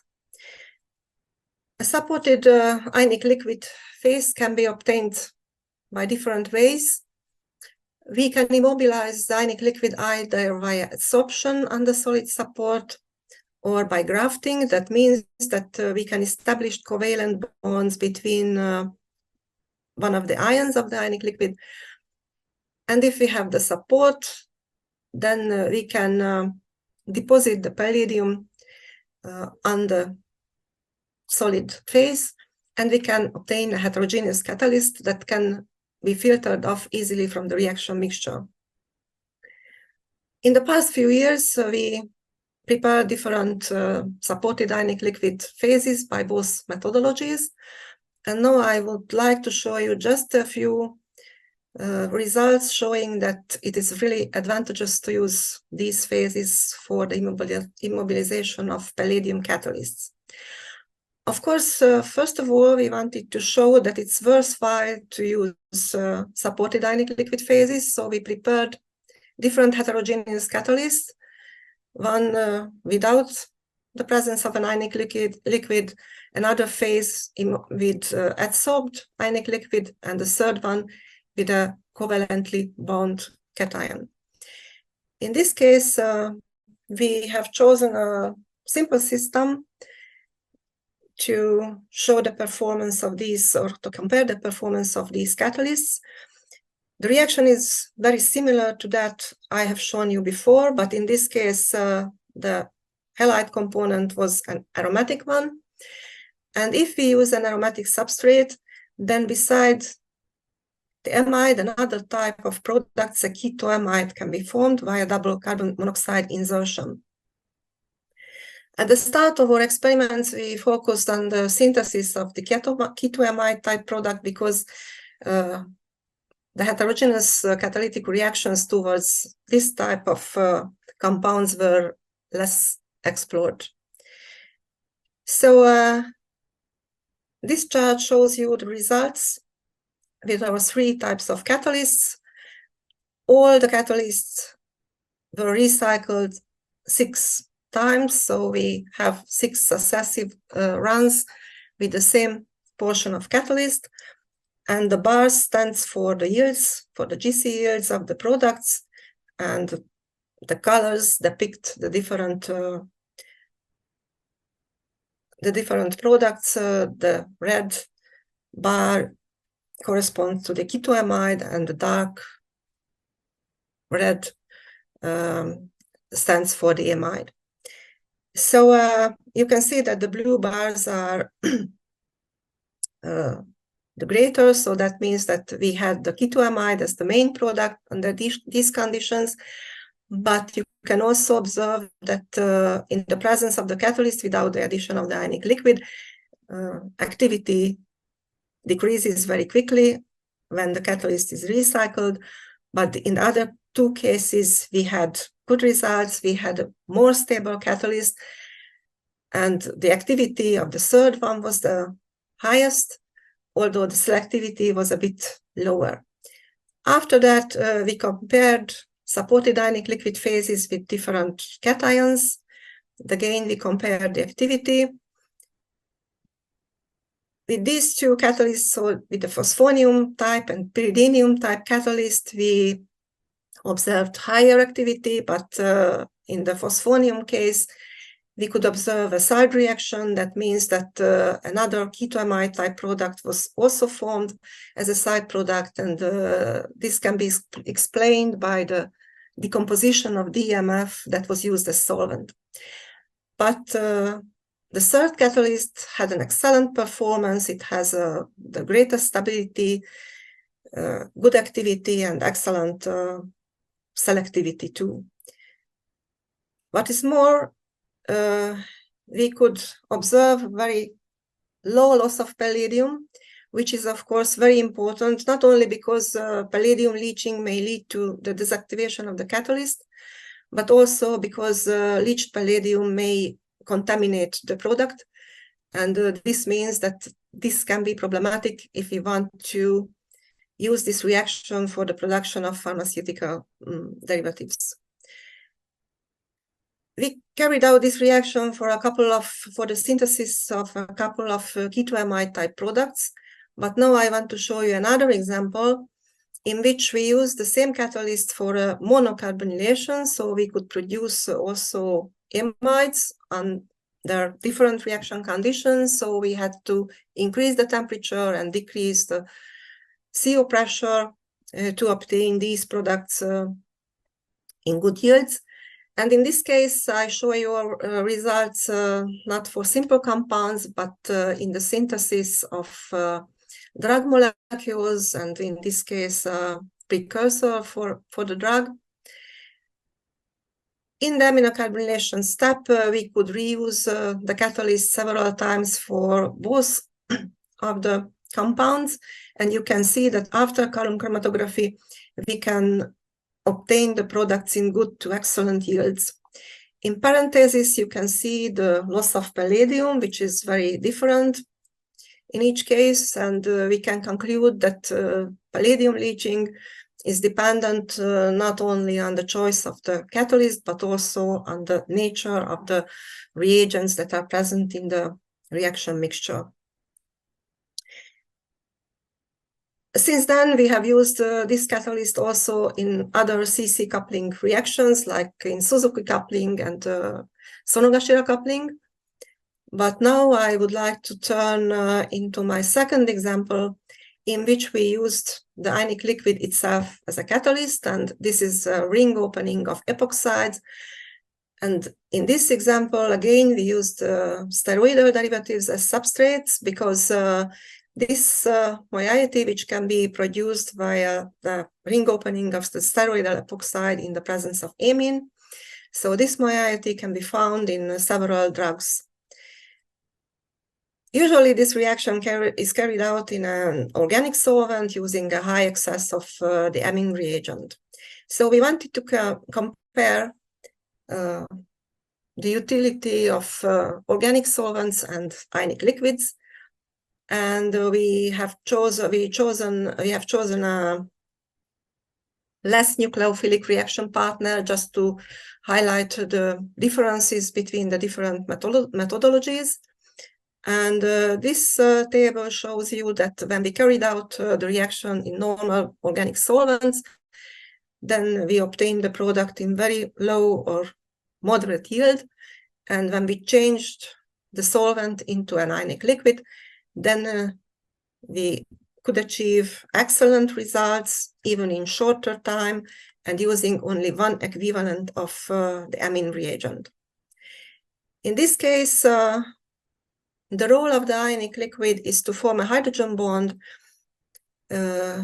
between the imidazolium cation and the oxygen, and thus it facilitates the nucleophilic attack of the amine.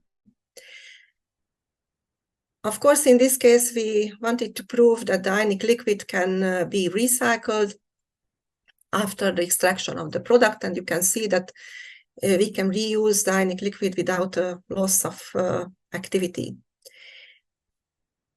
We use this reaction for the conversion of a couple of amines and also for thiols, and we used steroidal epoxides with different stereochemistry. And we obtained in both cases only one product in which the nucleophile and the OH group is attached to the steroidal skeleton in the actual position. And this corresponds to the so-called Fürst-Plattner rule that says that this is the awaited product in case of the ring opening of cyclic epoxides. So, of course, we were astonished to observe that when we carried out the reaction with metal salts to obtain halide derivatives, we observed that beside the diaxial product, we also obtained another isomer in which the substituents are both in the equatorial position. Moreover, this was the main product that was produced with very good selectivity. Of course, we checked the reaction under the usual conditions in an organic solvent and using an acid as the catalyst. And the selectivity of the reaction corresponded well to the Fürst-Plattner rule. We carried out some quantum chemical calculations to explain the results, and with not with the steroidal system, but with a more simple system. And our calculations showed that in the absence of catalyst, we observed a similar phenomenon as what the Fürst-Plattner rule says, That means that the diaxial product is formed by a transition state when the cyclohexyl ring is in the chair conformation, and this transition state is the more stable transition state, and the diequatorial product is produced by a transition state where a cyclohexyl ring is in the twisted boat conformation. And when we add a catalyst, like an acid catalyst or a cation of an ionic liquid, then the energy difference between the two transition states will be smaller. And when calculations took also the higher temperature into account, you can see that the energy levels are reversed. So that means that calculations showed the same thing as we observed in our experiments. The coordination of the cation of the ionic liquid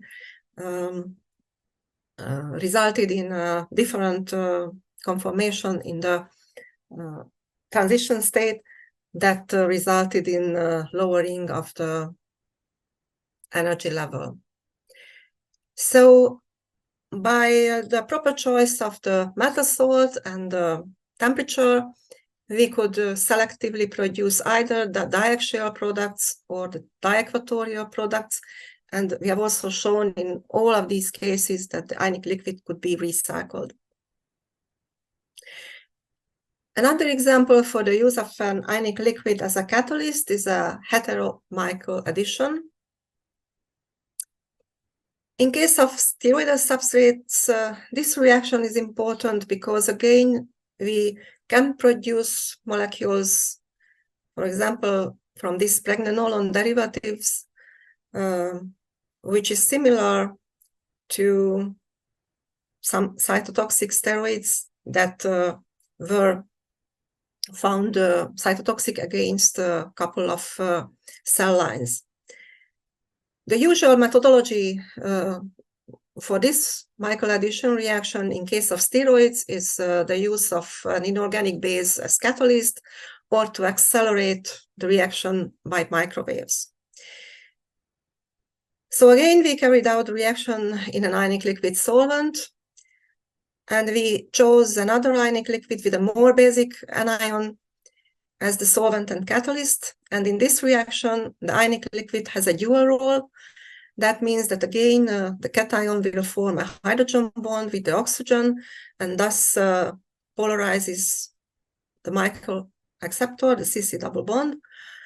And the acetate will be coordinated to the amine reaction partner, and thus it will increase its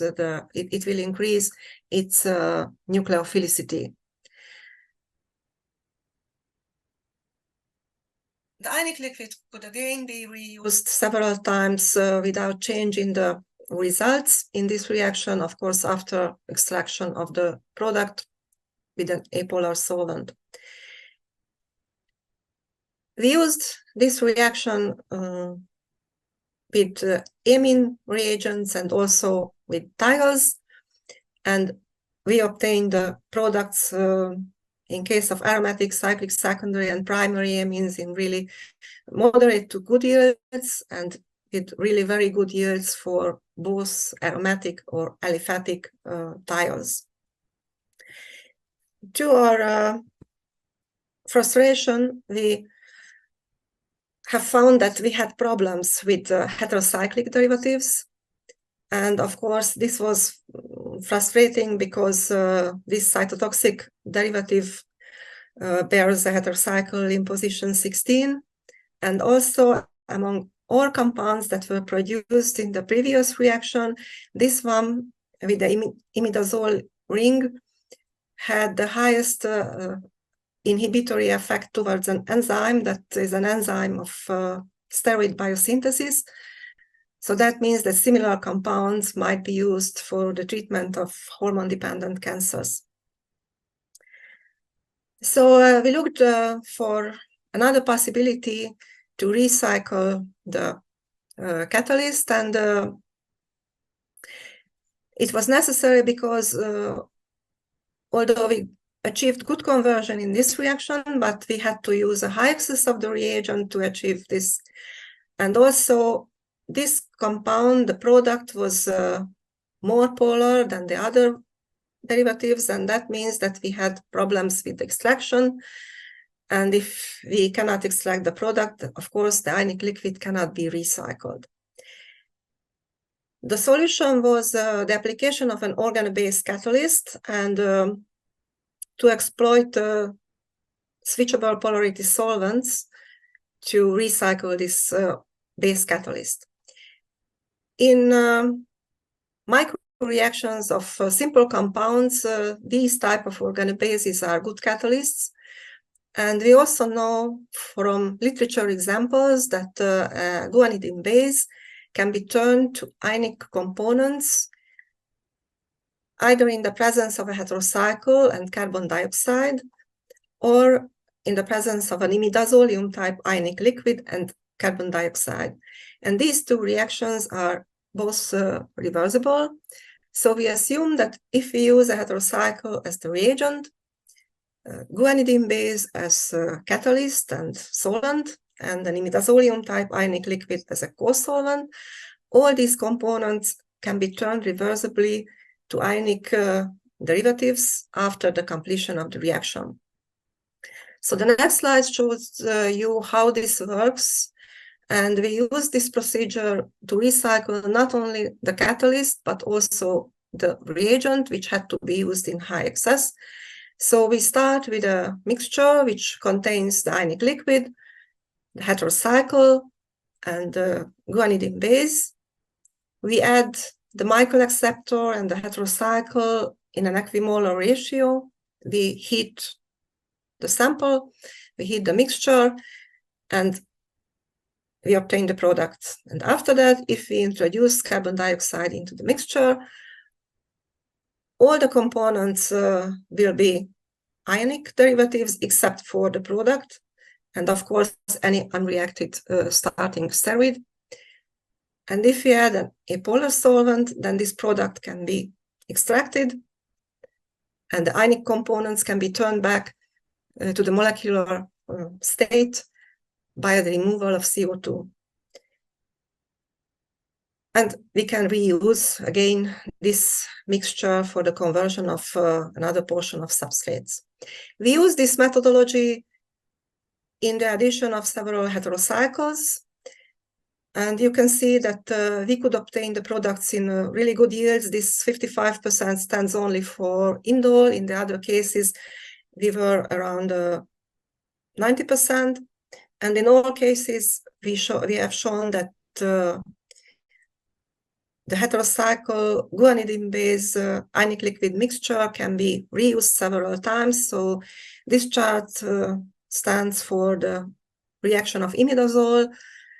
And you can see that in the successive runs, there is no observable decrease in the yield of our product. Moreover, this is not a GC yield, this is an isolated yield.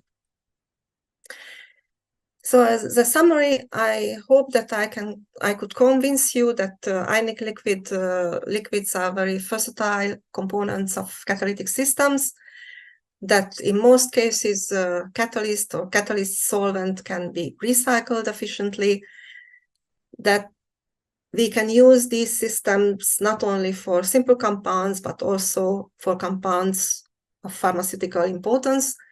And in some cases, these catalytic systems may lead to different products from the usual ones, which we have observed more than in one case that I've shown you. At the end, I would like to thank all the colleagues who took part in this research, and at the end, I would like to thank you for your attention. Great, Rita. Super presentation again. Lots of interesting work on ionic liquids. And again, the presentation is now open for questions from the audience. Again, attendees, just raise your hand or type the question into the Q&A. And again, panelists may also wish to ask a question at this point.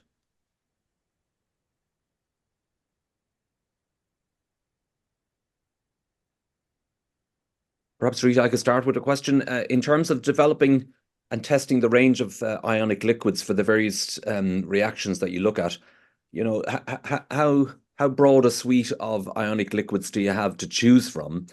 And do you have always a feeling for which one is better, let's say, for some of the palladium collateralized reactions that you looked at? Or is there still a lot of testing and evaluation of the different solvents trying to find the optimal one?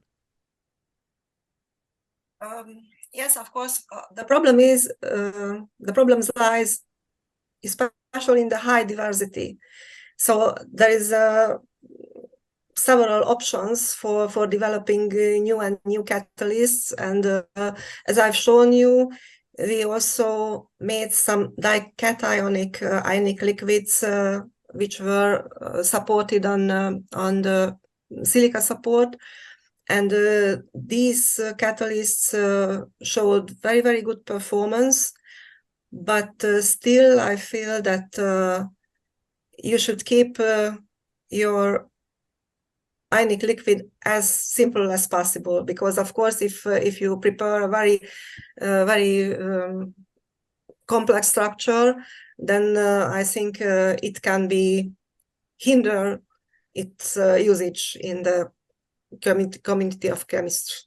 Yep, no, fair enough. Very good. Any other questions? I don't see anything coming through from the Q&A.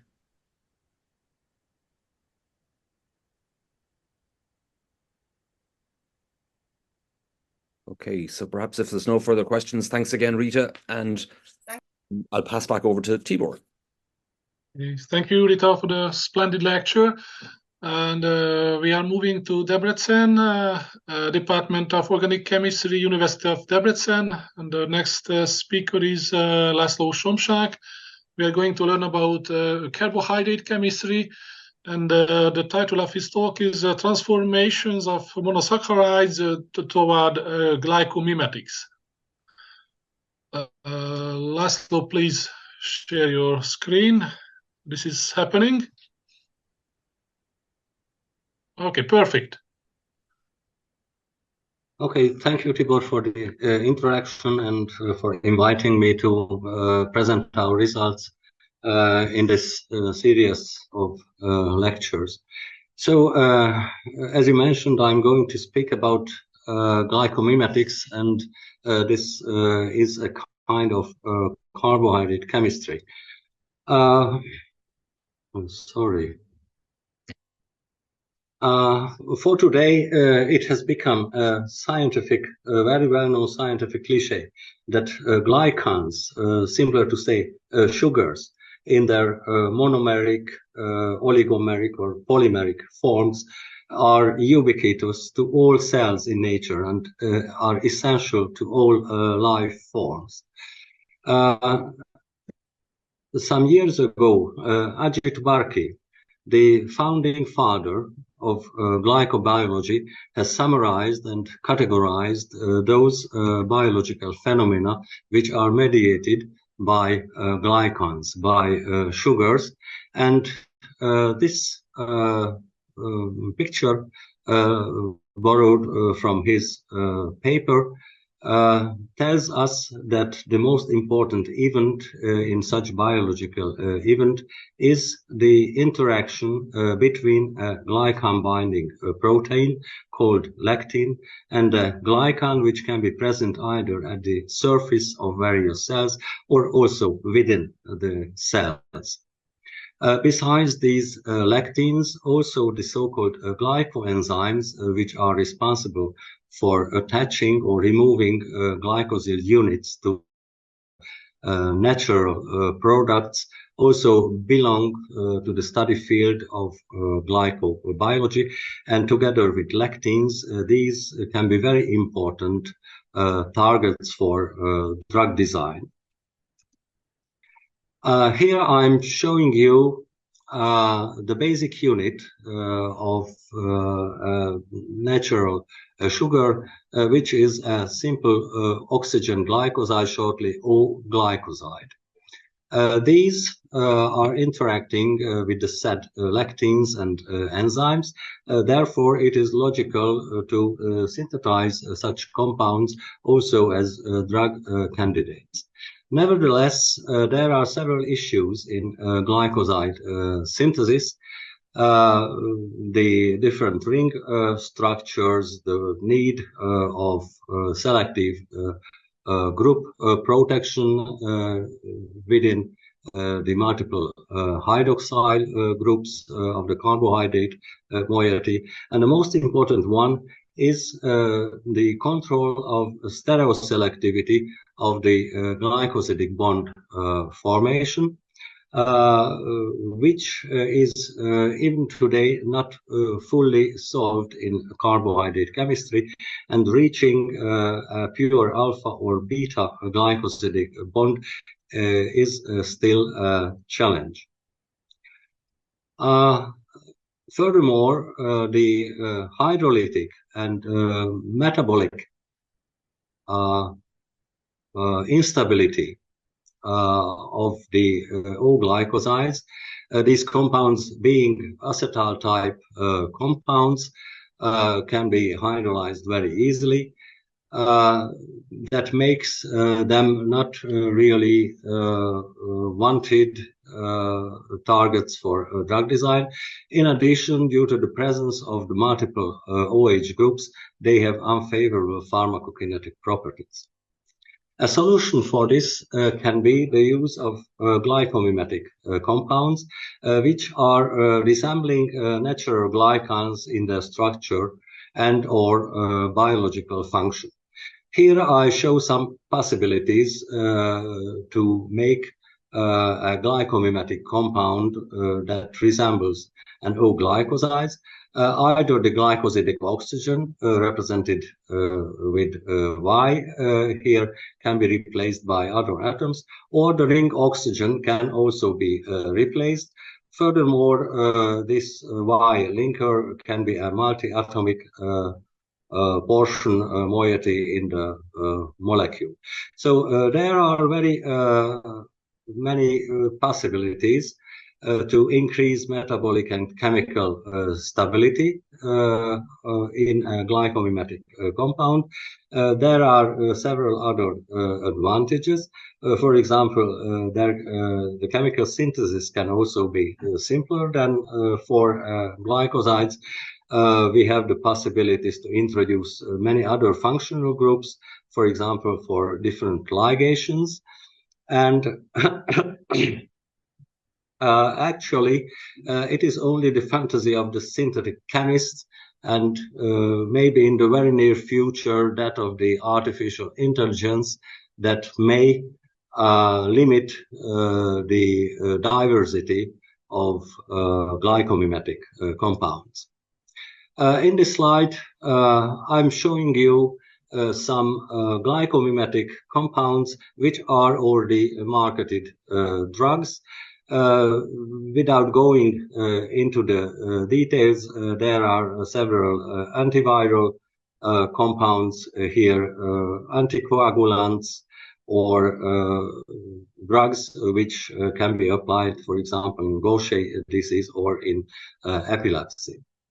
Altogether, more than 50 carbohydrate-based drugs, not all of them glycomimetics, but based on carbohydrates, were approved in the first 2 decades of this century. Actually, after 2021, only one more was added to this. This will be shown in the next slide. Here, I would like to show you some glycomimetic compounds which are now very favorable drugs in anti-diabetic therapy. These compounds are called glyphosines. Their synthesis and design was inspired by the natural product florizin, which is a competitive inhibitor of renal glucose transport. Nevertheless, since this is an O-glycoside, its use as a drug is prevented by its metabolic instability and also the slight toxicity of the hydrolysis product A-glycon, which is called fluoretine. The glyphosines, whose structures are shown here, can inhibit the renal glucose transporter, SGLT2. By this action, they facilitate the excretion of excessive glucose via the urine. Most of these compounds are C-glycosylarine type compounds. Only one glycoside can be found here, and this last compound was approved in the last year. So all these drugs are already marketed, some of them worldwide, some of them in some particular countries. So let's now go closer to our work. So we consider ourselves as carbohydrate chemists. So we want to develop the synthetic methodology of mainly monosaccharides and study their structural aspects. And in this field, we are dealing with several radical-mediated reactions, carbene-based transformations. We elaborated synthetic methods for unsaturated carbohydrates, mainly glycans and exoglycans, spirocyclic and C-glycosyl compounds. Nevertheless, our twin always thinks about the utilization of those compounds which we can prepare by these new carbohydrate synthetic methods. And these proved also inhibitors of glycoenzymes, lectins, and sugar transporter protein. So in this respect, we are dealing with the design and synthesis and structure activity relationships of the prepared compounds or compound families, and with our collaborating partners who perform enzyme kinetic, crystallographic, computational, and physiological studies. We can also evaluate the synthesized compound as to their efficiency as glycomimetics. So one of our focus area is diabetes. This is because by now every 10th adult people worldwide belong to this subspecies Homo diabeticus, and this ratio is going to raise. Actually, diabetes is one of the fastest growing global health burden of our century.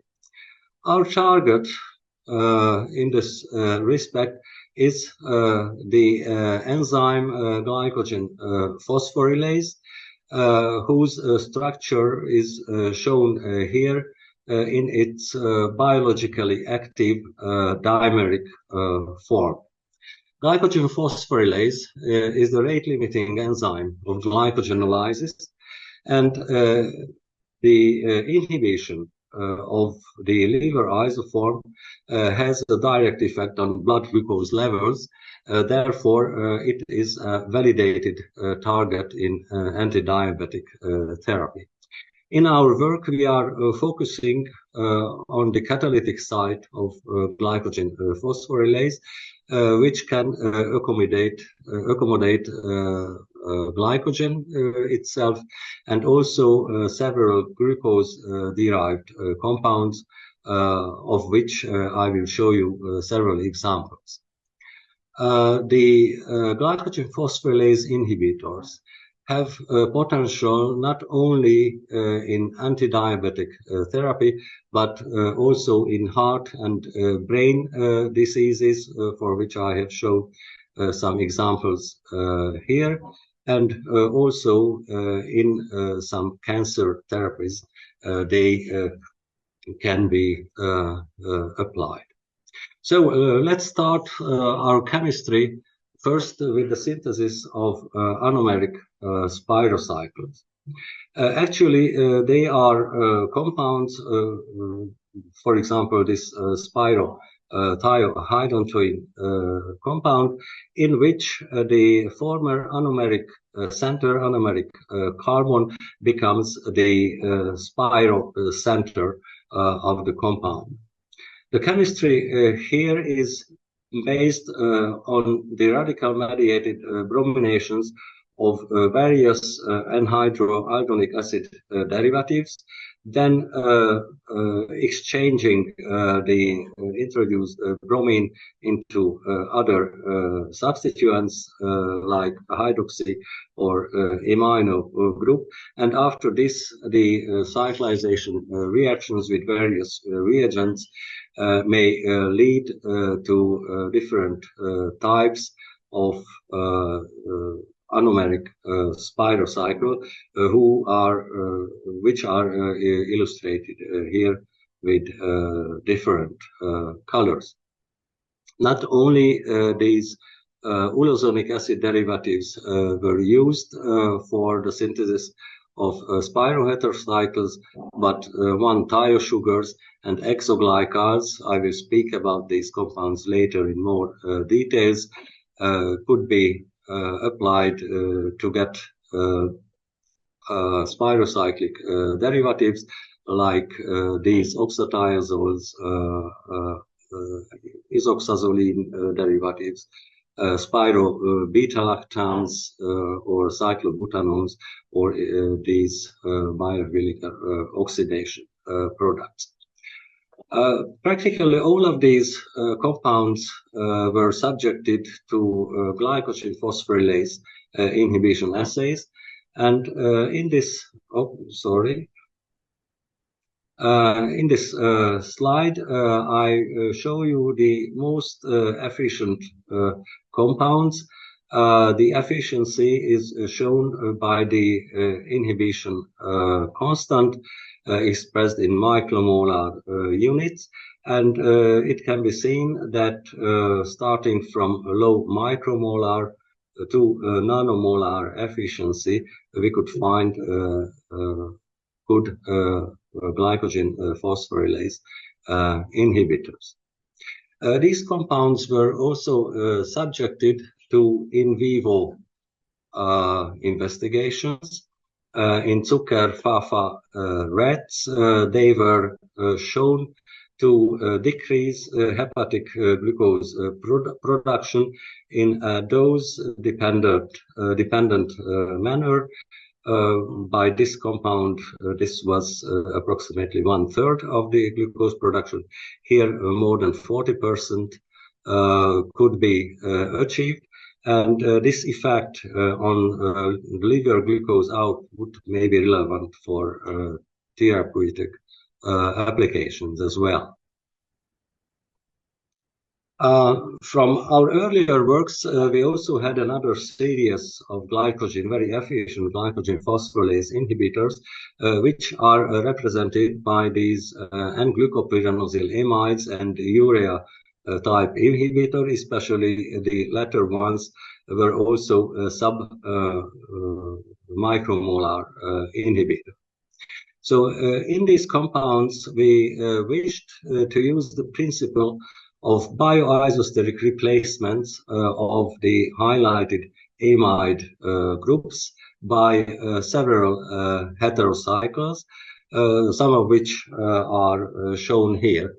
Actually, each possibility was studied experimentally, and we have synthesized the replaced amide units in each highlighted case. Nevertheless, here I will speak about the replacements of these amides by various heterocycles. Actually, the chemistry performed here comprises the synthesis of a wide variety of precursors, which are actually derivatives of anhydroaldonic acids.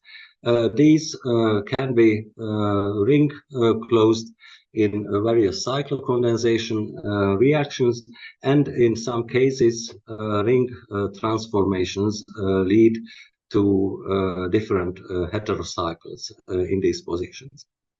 These reactions were mainly used for the azole type compounds shown here. And other cyclocondensation reactions could also lead to six-membered heterocycles, C-glycosyl heterocycles, which were at the time almost completely unknown in the literature. For this synthesis, we also used these nitroglycal type compounds, which could undergo Michael type additions of lithiated heterocycles to give these heterocyclic C-glyco conjugates. All these compounds were also subjected to glycogen phosphorylase inhibition assays, and to our surprise, there was a very broad range of activity. We have found completely inactive compound, and we have found the best known inhibitors of the glycogen phosphorylase enzyme among these compounds, which allows the conclusion that this heterocyclic linker between the sugar unit and the other mostly aromatic substituents plays a decisive role on the glycogen phosphorylase inhibition. The best inhibitors were these 1,2,4 triazoles and these imidazoles. The biological data are shown here. They are sub-micromolar or even low nanomolar for the imidazoles, inhibitors of human liver glycogen phosphorylase. They also performed well in hepatic cell assays. And it turned out that they are also inhibitors of the renal sodium glucose transporter which is a target of the previously shown glyphosine type compound. So thereby we have discovered the first dual glycogen phosphorylase SGLT2 inhibitors, which are promising candidates for further studies. From the six-membered C-glycosyl heterocycles, I would like to say some words about C-glycopyrosyl tetrazines, for which we have worked out the first synthesis, and their transformation were also described in inverse electron demand these other reactions. Since these tetrazines are widely used in bioorthogonal reactions, we made the first steps towards their bioorthogonal applications. Nevertheless, these are up to now only the protected derivatives, but it has the promise of fluorescently labeling biomolecules with tetrazines which contain sugar units as well. The synthesized C-glycosyl heterocyclic compounds with another heterocyclic moiety were applied as N bidentate ligands in platinum group metal complexes, and another type was developed from glucosamine derivatives. So here you can see the two nitrogen bidentate compounds. Here are the general structures of these compounds, and the biological tests showed very nice results. They were they had sub-micromolar activity against various tumorous cell lines, including cisplatin-resistant one, and these values in several cases outperformed cisplatin itself. They also have some low micromolar antimicrobacterial activity against Staphylococcus and Enterococcus species. So now another topic which leads to other kinds of glycomimetics. Glycosyl cyanides could be transformed under these conditions into various anhydroaldose hydrazone type compounds, which was performed with a lot of sugar configurations, and which are very interesting starting materials also in heterocyclic synthesis. Here I will also only show the further transformations of these tosyl hydrazones, which are in Balfour-Stevens type reactions can generate carbanes, which can now insert into the CH bond to form these exoglycals. This was also performed with a lot of sugar configurations, and thereby we could elaborate an alternative synthetic method for this important intermediate, which earlier were synthesized by the use of TP reagent or Julia olefinations, all of which need base stable protecting groups, but in this case the ester type protecting groups are also applicable. These exoglycals underwent radical mediated thiol additions with exclusive regio and very high stereoselectivities to give these disaccharide mimics, having a C-glycosidic and a thioglycosidic functionality. And these include mimics of the hardly accessible beta-D mono and 2-deoxy-beta-D glyco configurations, which are otherwise not easy to prepare. The tosyl hydrazones were very good substrates for metal-free and metal-catalyzed coupling reactions. So here are the products which can be reached by these reactions. All of them are glycosyl methyl type C-glycosyl derivatives, which are also glycomimetic compounds. Nevertheless, their biological activity still remains to be explored. The coupling with tetrazoles and triazoles was completely unknown in the literature, so we have also elaborated their non-carbohydrate counterparts, and these are all partly published already. Another field is the study of various functionalization reactions of one carbon substituted glycal and their two iodo derivatives to prepare various highly functionalized monosaccharide derivatives.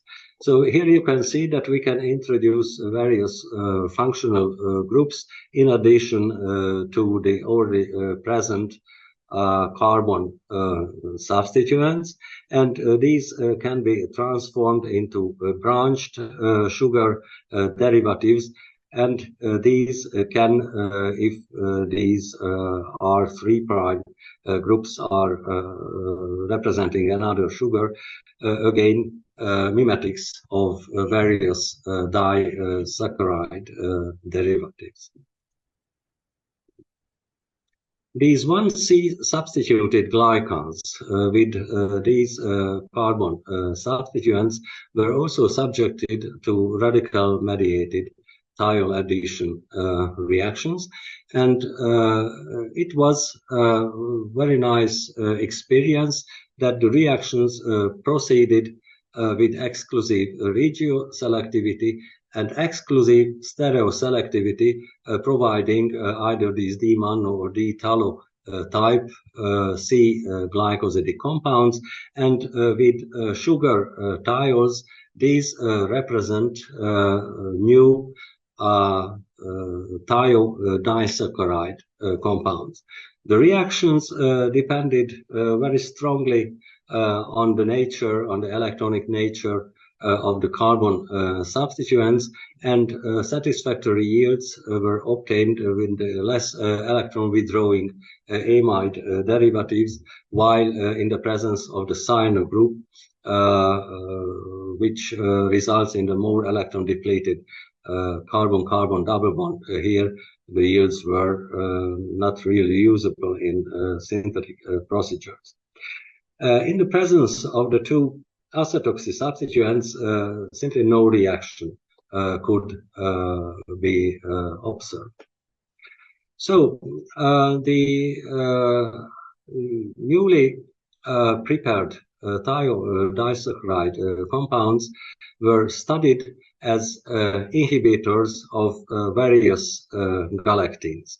Galactines are carbohydrate recognizing proteins which have a very high affinity to galactose derivatives, and they play decisive roles in various cancers and fibrotic diseases, just to mention the most important ones.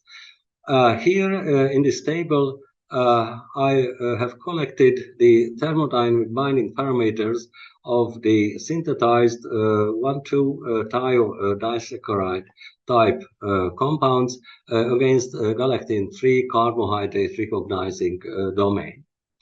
Up till now, this thiodigalactoside was a very important lead compound with this dissociation constant.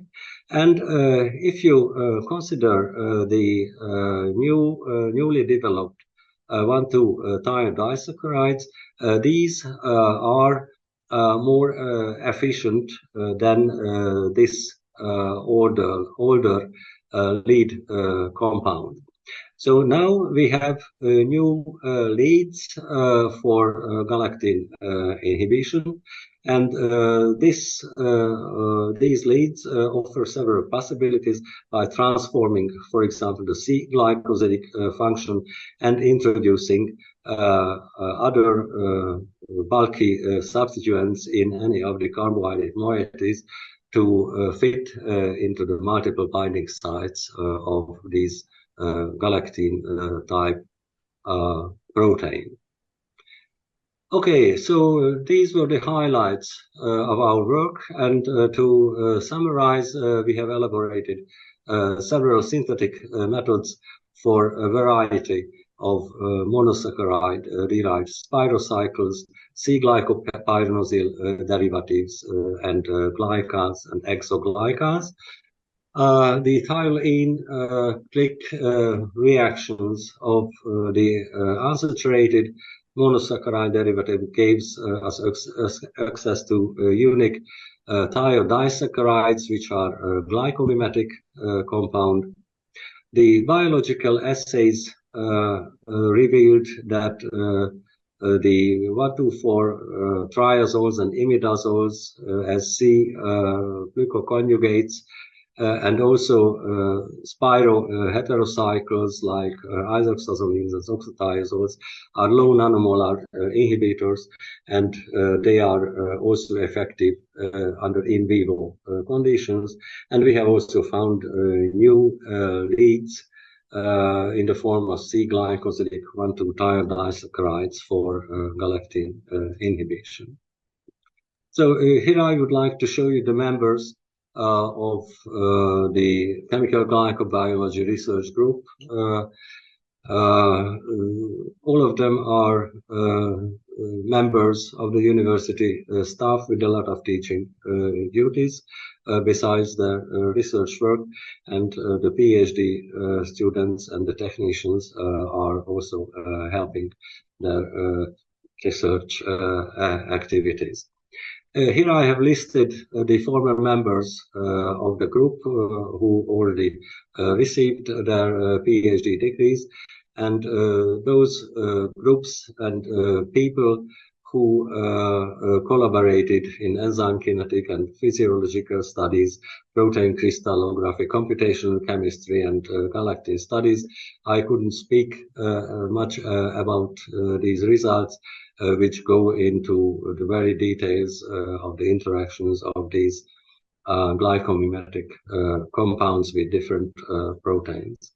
Finally, I would like to show you some photos about our university and the city of Debrecen, and thank you for your kind attention.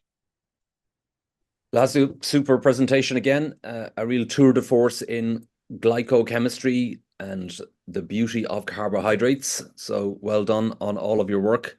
And now it's open for questions from either the panelists, and I see we've been joined by Tibor Seuss, and Lucas is also joined as far as I can see. So lots of panelists and lots of attendees. So any questions coming forward there from any of the attendees?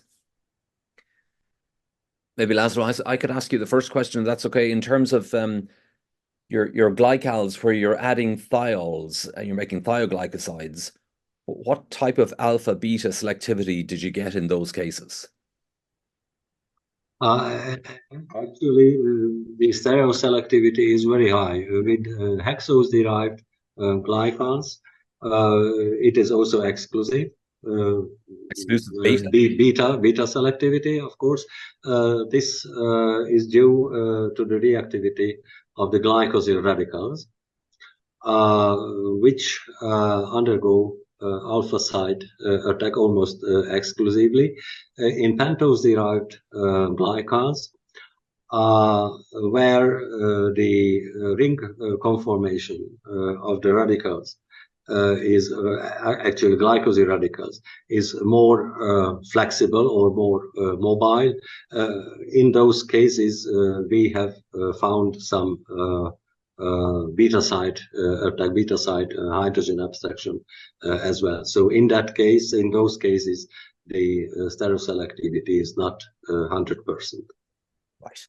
Yeah, no, because there's quite an interest in carbohydrate chemistry in Ireland as well. I mean, my colleagues, Dr. Jiaming Zhu, would have looked at making thioglycosides, and Stefan Oscarson, again, is another carbohydrate lead. And of course, in glycomimetics, then we've Paul Murphy over in Galway. So we've quite a few people on the island of Ireland who have an interest in this type of work. Yeah.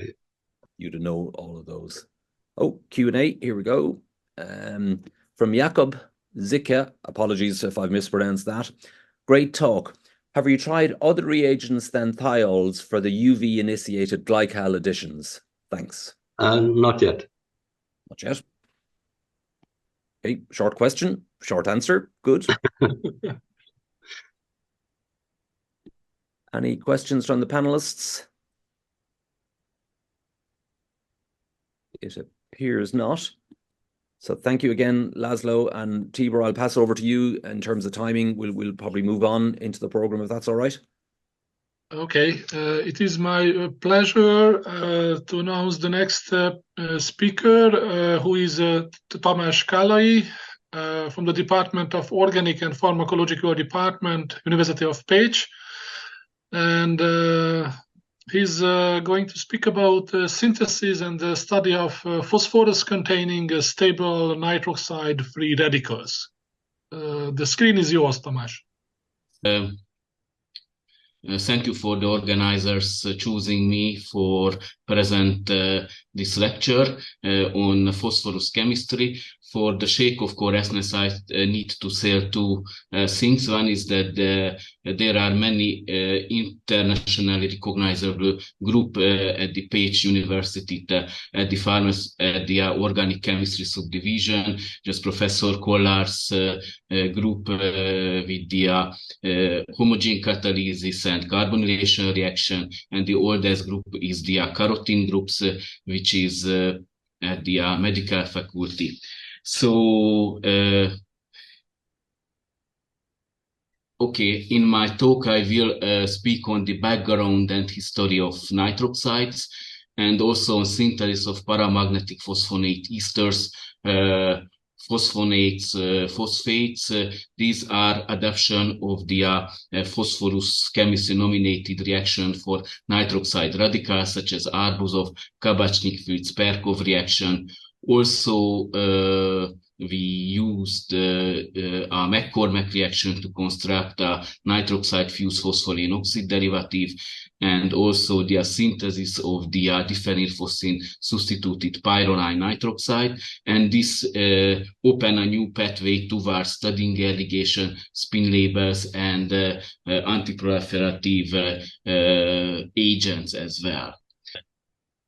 The nitroxide chemistry started in the 19th century by Edmund Fremy, who made the so-called Fremy salt. This is a strong oxidation agent. And actually, Wieland in 1914 synthesized the 2-aryl nitroxide. And the most widely used nitroxide are actually piperidine, pyrrolene nitroxide are synthesized by Razuvayev, and their successors such as Professor Rozantsev, Lebedev established the nitroxide chemistry, and it was Professor Kalman Hideg who started this synthetic project at University of Pécs in the 70s, and the most important contribution is the developing of the cysteine-specific methyl-thiosulfonate spin label reagents. Okay, we can go further.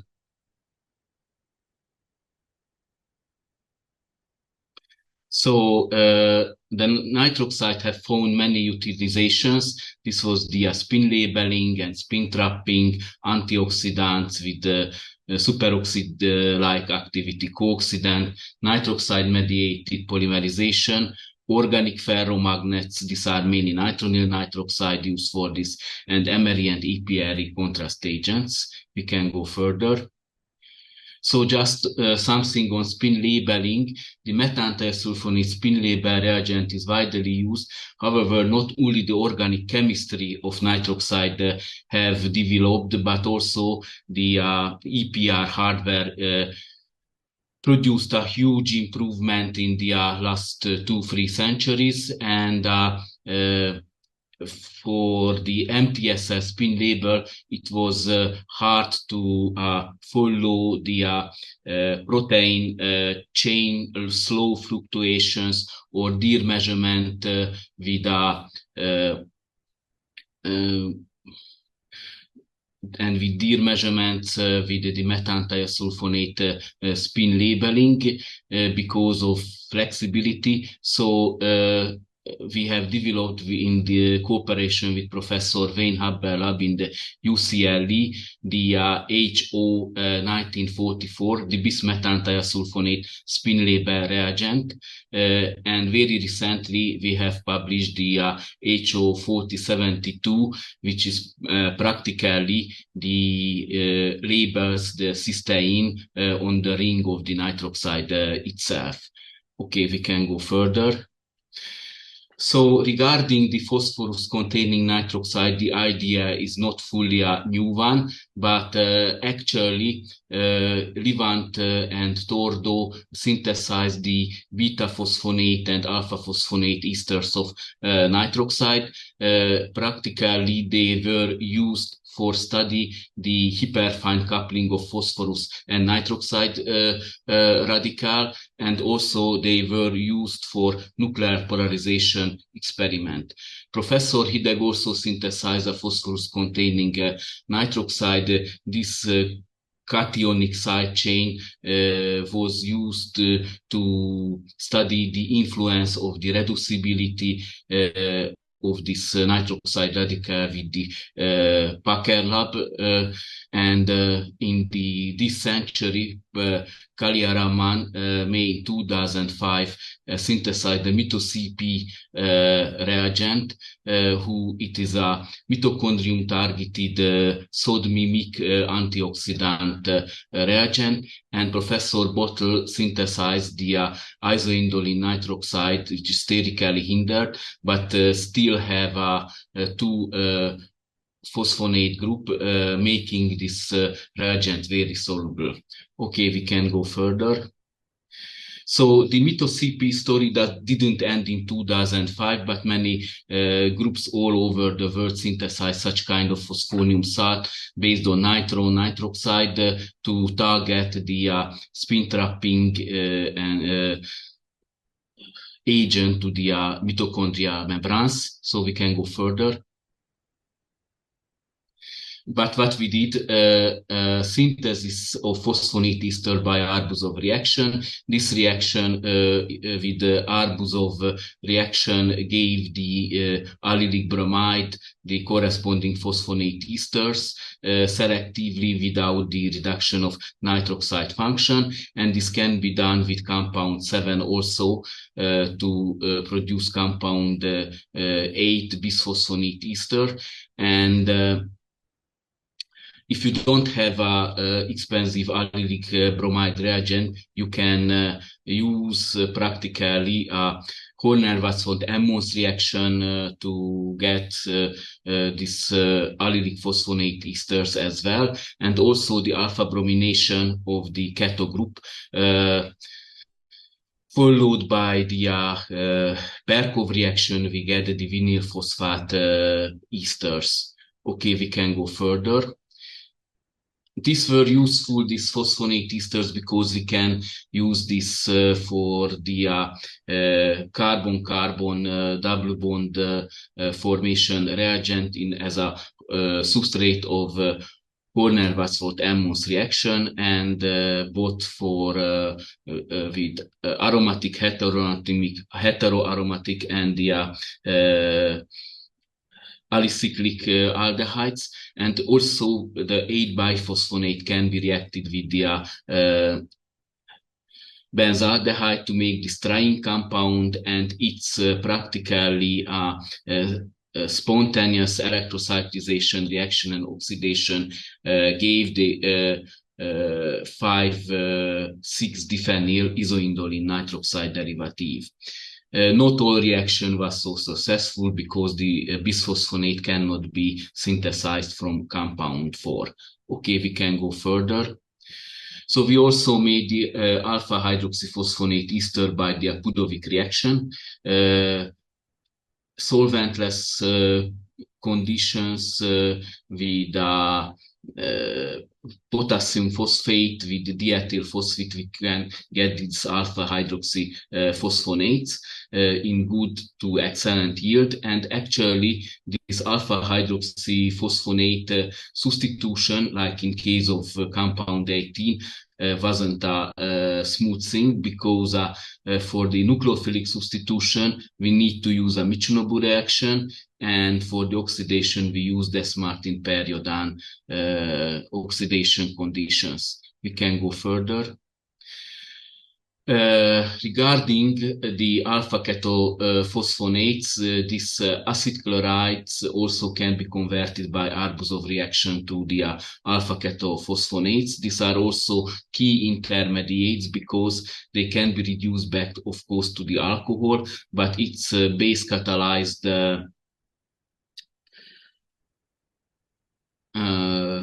Brooks rearrangement gave the allylic phosphate compound 28, and this alpha ketophosphonate can be regarded as an acylating agent as well to make the 1,3 dicarbonyl compounds, and also we can convert to phosphonophosphonates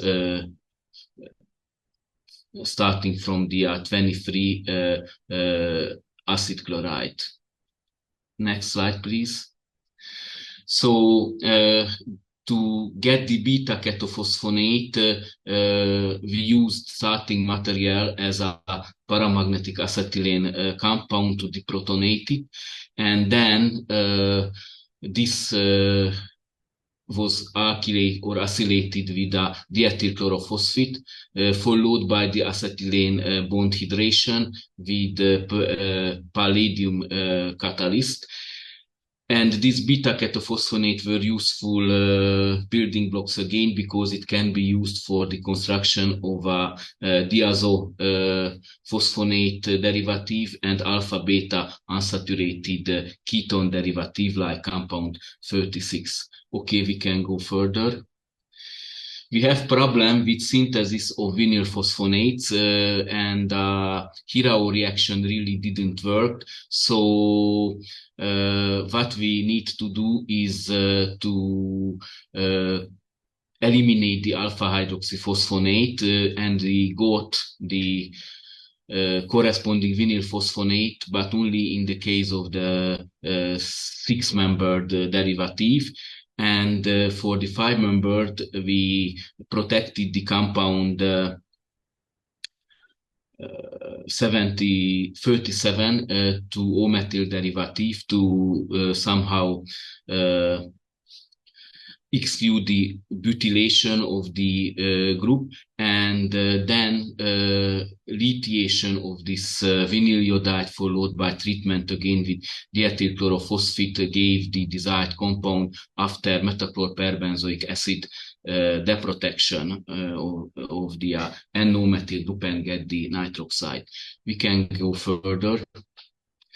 So we investigated the proton and electron donating activity of these phosphonates, and the best one was the tertiary alpha hydroxy phosphonates, and this with almost the same activity as the TEM-pole itself. At the end of this table, you can see the other phosphonate exhibited some activity, but not too much. Okay, we can go further.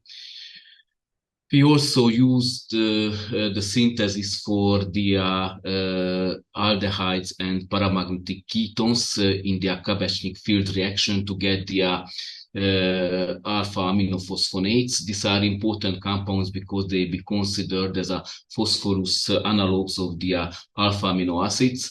This is a well-known free component reaction, Rix-Weiss aldehyde ketone, a pH unit containing compound, and then amino compound. We have tested many catalysts, but really T3P, which you can see on the left side of the slide, was used, although its amount is equivalent, not really a catalytic amount. We can go further. This reaction was used to construct the thiazepine annihilated nitroxide free radical as well, and we were lucky to produce the phosphorus analog of the TOAC. So this was the compound 50, and we used hexamethyl disilazane as amine source, and also ytterbium triflate. Actually, the nitroxide also can be an amide component like compound 51. This can be reacted with a benzylamine and diethyl phosphate to produce compound 52. And you can combine practically the yellow and the red colored ring to making the biradical. So it's a variable access to various biradical compounds as well. We can go further. So the McCormack reaction was published for isoprene reacting with a dichlorophenylphosphine or dichlorophenylphosphane reagent, and after hydrolysis we and McCormack also got the phosphorane oxide. So we decided to make such heterocyclic condensed pyrroline nitroxide. So this diene compound, protected diene compound 55, was reacted with dichlorophenylphosphane compound, and what we got, the compound 56 was deprotected by the Zemplins method. Interestingly, the asymmetrical diene cannot be used in this reaction, so we haven't isolated any product. Okay, we can go further.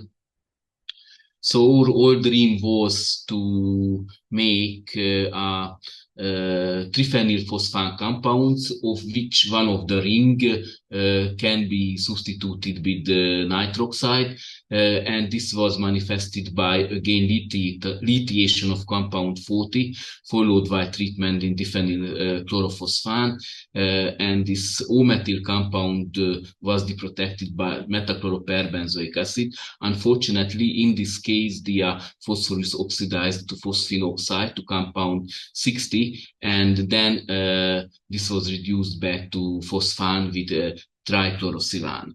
And we were lucky enough to get a nice crystals, which was investigated by Professor Bényei from the Debrecen University, and we can say that this kind of compound structure was correct, and it was crystallized in a monoclinic crystals. Okay, we can go further. Once we have a phosphane, we made the phosphonium salt as well. So the basic phosphane was reacted with a hexadecyl phosphyl bromide to produce compound 62. The problem was that the yield was rather low, just 5%. If we do in a parallel reaction with the triphenylphosphane, the yield was high, so this low yield can be contributed to the sterical hindrance of the nitroxide moiety probably, but anyhow, the biological activity of compound 62 was better than that of the BTOCP in 10 and 20 micromolar region on the MDA MB2 free 30 human breast cancer lines in a 24 experiment. Okay, we can go further. So the other improvement or widening of this aryl nitroxide substituted phosphanes are the Staudinger reaction, which is well known for the organic chemist.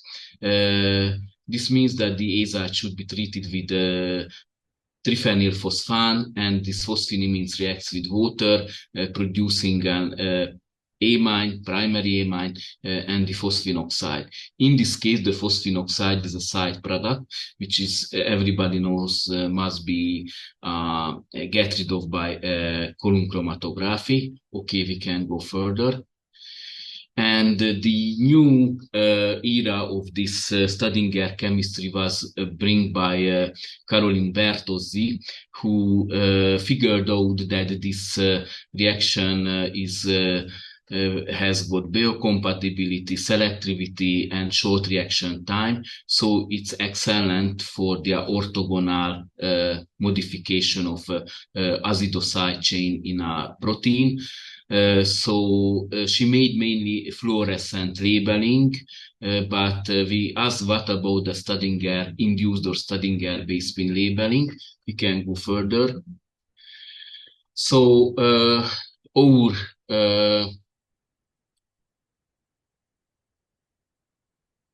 plan was to make this compound 65, this dibromopyrrolene nitroxide, its treatment with butyl lithium and reaction with the diphenyl chlorophosphane gave compound 66.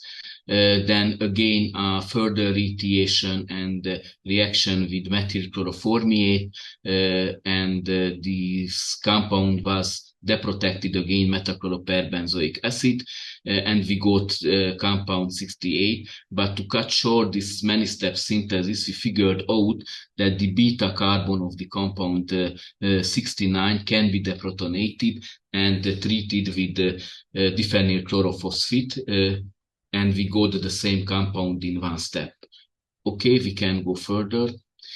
And this compound 68 then can be reduced again, the phosphan oxide to phosphan.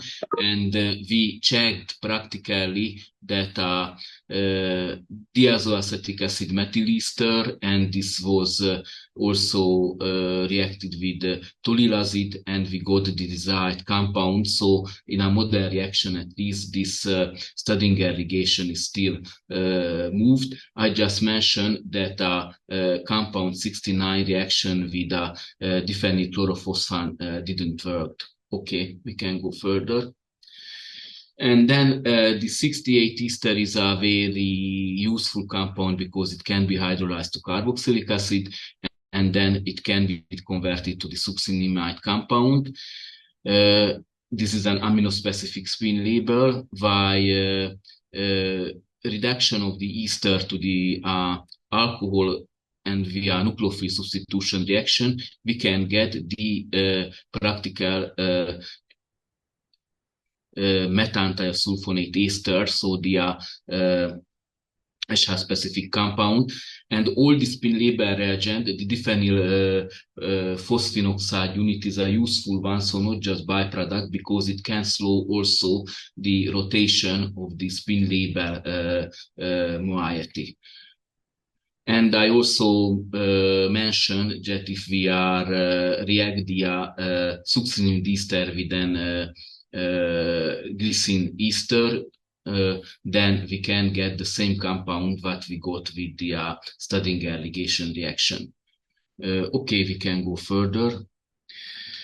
So what we can do practically with this ester further, we can make this add to this lipophilic chain to make a membrane-affine OR compound. Then reduction with trichlorosilane gave compound 79, and then quaternization gave compound 80, but much more better yield to get this quaterner phosphonium compound, so phosphonium compound, than in the previous case. So we get compound 80, and if we check the activity toward the MDA MB231 human breast cancer cell lines, we can conclude that they are also exhibited better activity than the mito-CP compound. Okay, we can go further.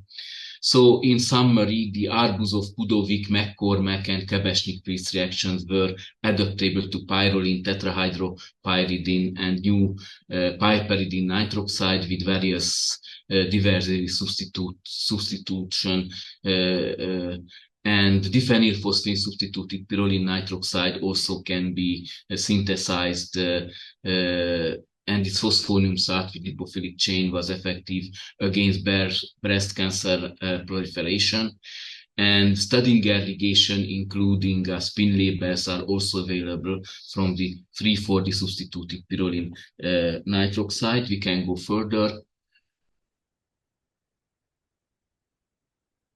And I would like to thank especially the PhD student Balázsi Áron and Dr. Mustafa Bireno, who finished, who made a great contribution to this phosphorus nitroxide chemistry, and also the other colleagues who are working day to day in our laboratory. I would like to thank to Biological Studies for Prof. Ferenc Gajas and co-workers, Dr. Attila Bényai for X-ray study, Dr. József Jekő for the MS studies, and also the grants for the Hungarian National Research Development and Innovation Office and the TNA Mospri. And this is a group not recent, but a 2 years ago picture, and the near by the University May building. And in the last slide, I would like to thank your attention, and sorry for these technical disturbances. No problem. Thank you for Tamás. Excellent lecture on all things new in free radical chemistry. Very good. Again, it's open for questions and answers from attendees or from panelists.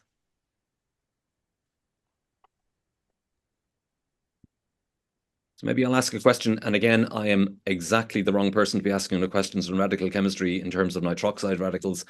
But in terms of the instrumentation, EPR, you know, when I think of NMR, there's been huge advances in terms of instrumentation, field strengths, you name it, you know, Toxie Rosie, every sort of program under the world and pulse sequence. How developed has EPR in parallel? I mean, is it just an EPR spectrometer the same as 20 years ago, or have they really improved a lot in recent years? So a very Okay, they are really improved because the frequency also increased for the investigation from 9.1 gigahertz to almost to the close infrared.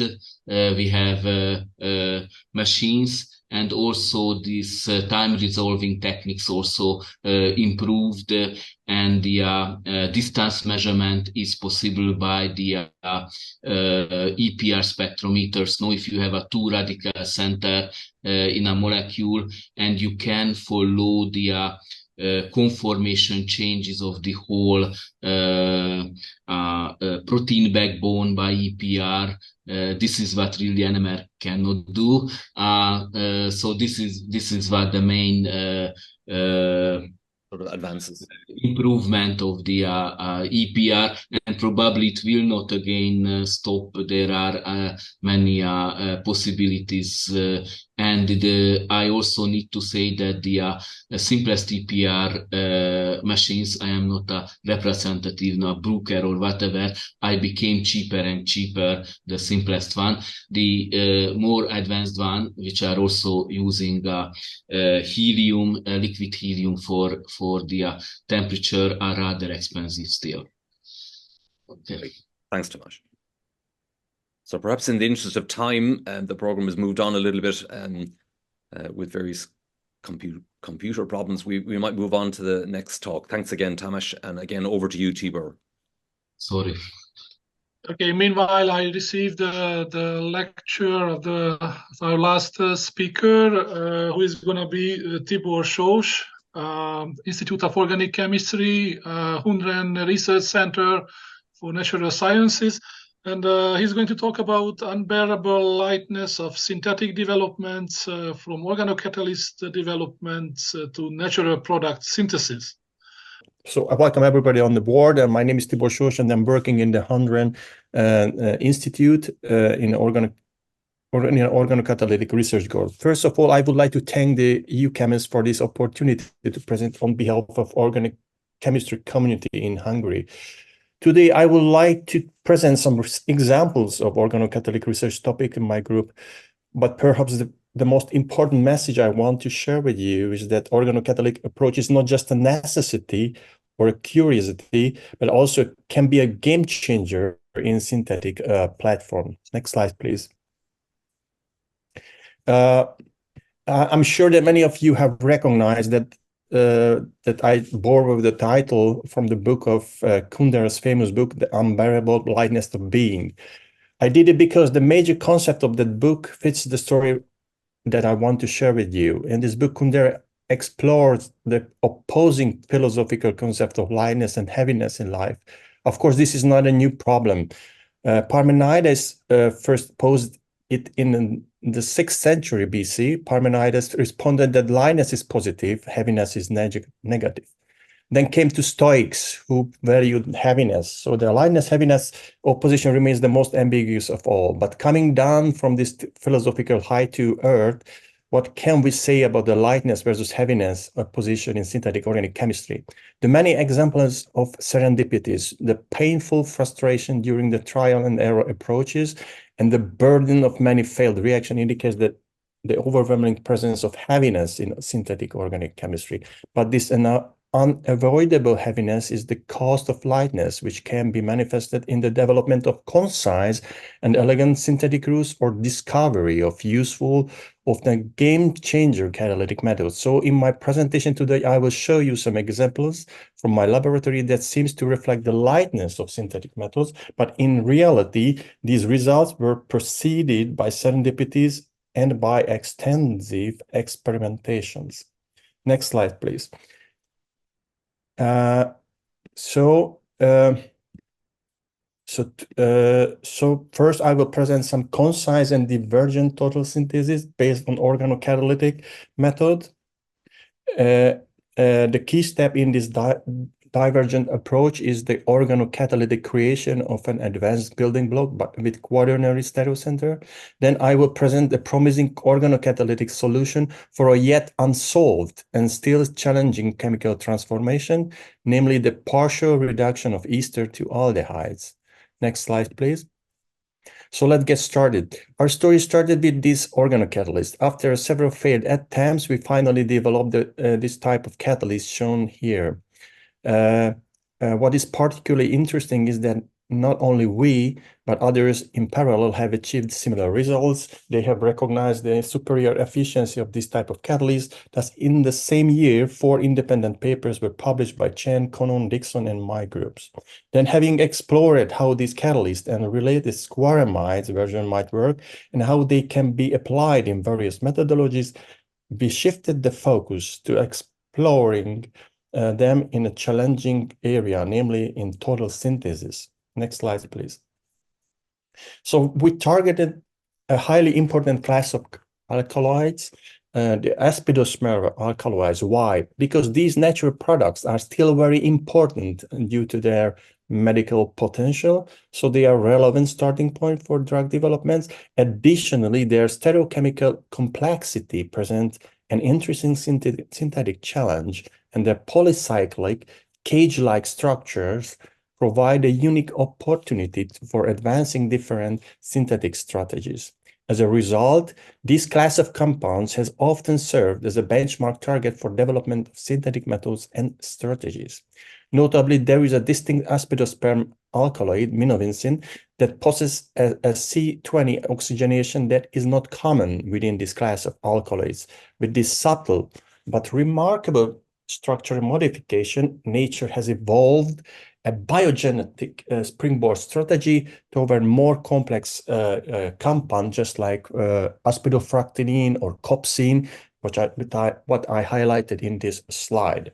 So we got the idea to develop a concise route toward minovincin first, and parallelly evolve a molecular springboard strategy for divergent total synthesis toward aspidofractinin. Next slide, please. Okay, the next slide, please. Okay, so as an overarching goal in this synthetic campaign, we aim to devise streamlined synthetic routes, of course, that would achieve high level of ideality and synthetic practicality. 3 important principles guided our missions. First, we aim to implement cascade reactions for the rapid construction of polycyclic framework. We also wanted to minimize protecting group manipulations, of course, because it's an extra step. And finally, we try to avoid exotic or toxic or expensive reagents or catalysts to enhance the practicality also. A few words about the retrosynthetic analysis. Next slide, please.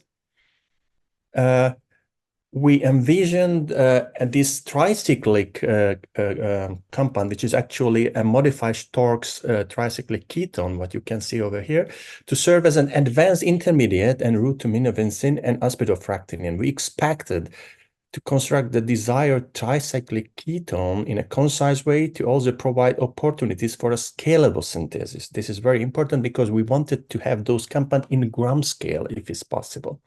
Therefore, we devised a short synthetic route through the organocatalytic Robinson annulation reaction of appropriate Nazarov reagent and formyl compound to give a multifunctional enone in the middle, followed by the multi-step nucleophilic cascade reaction with aziridine. So this was the original idea, and we will see, please next slide, how we approached this problem. First, we sought to develop an efficient synthesis of the desired multifunctional enone with the requisite quaternary stereogenic center, because this quaternary stereogenic center was expected to control the stereoselectivity of the further step.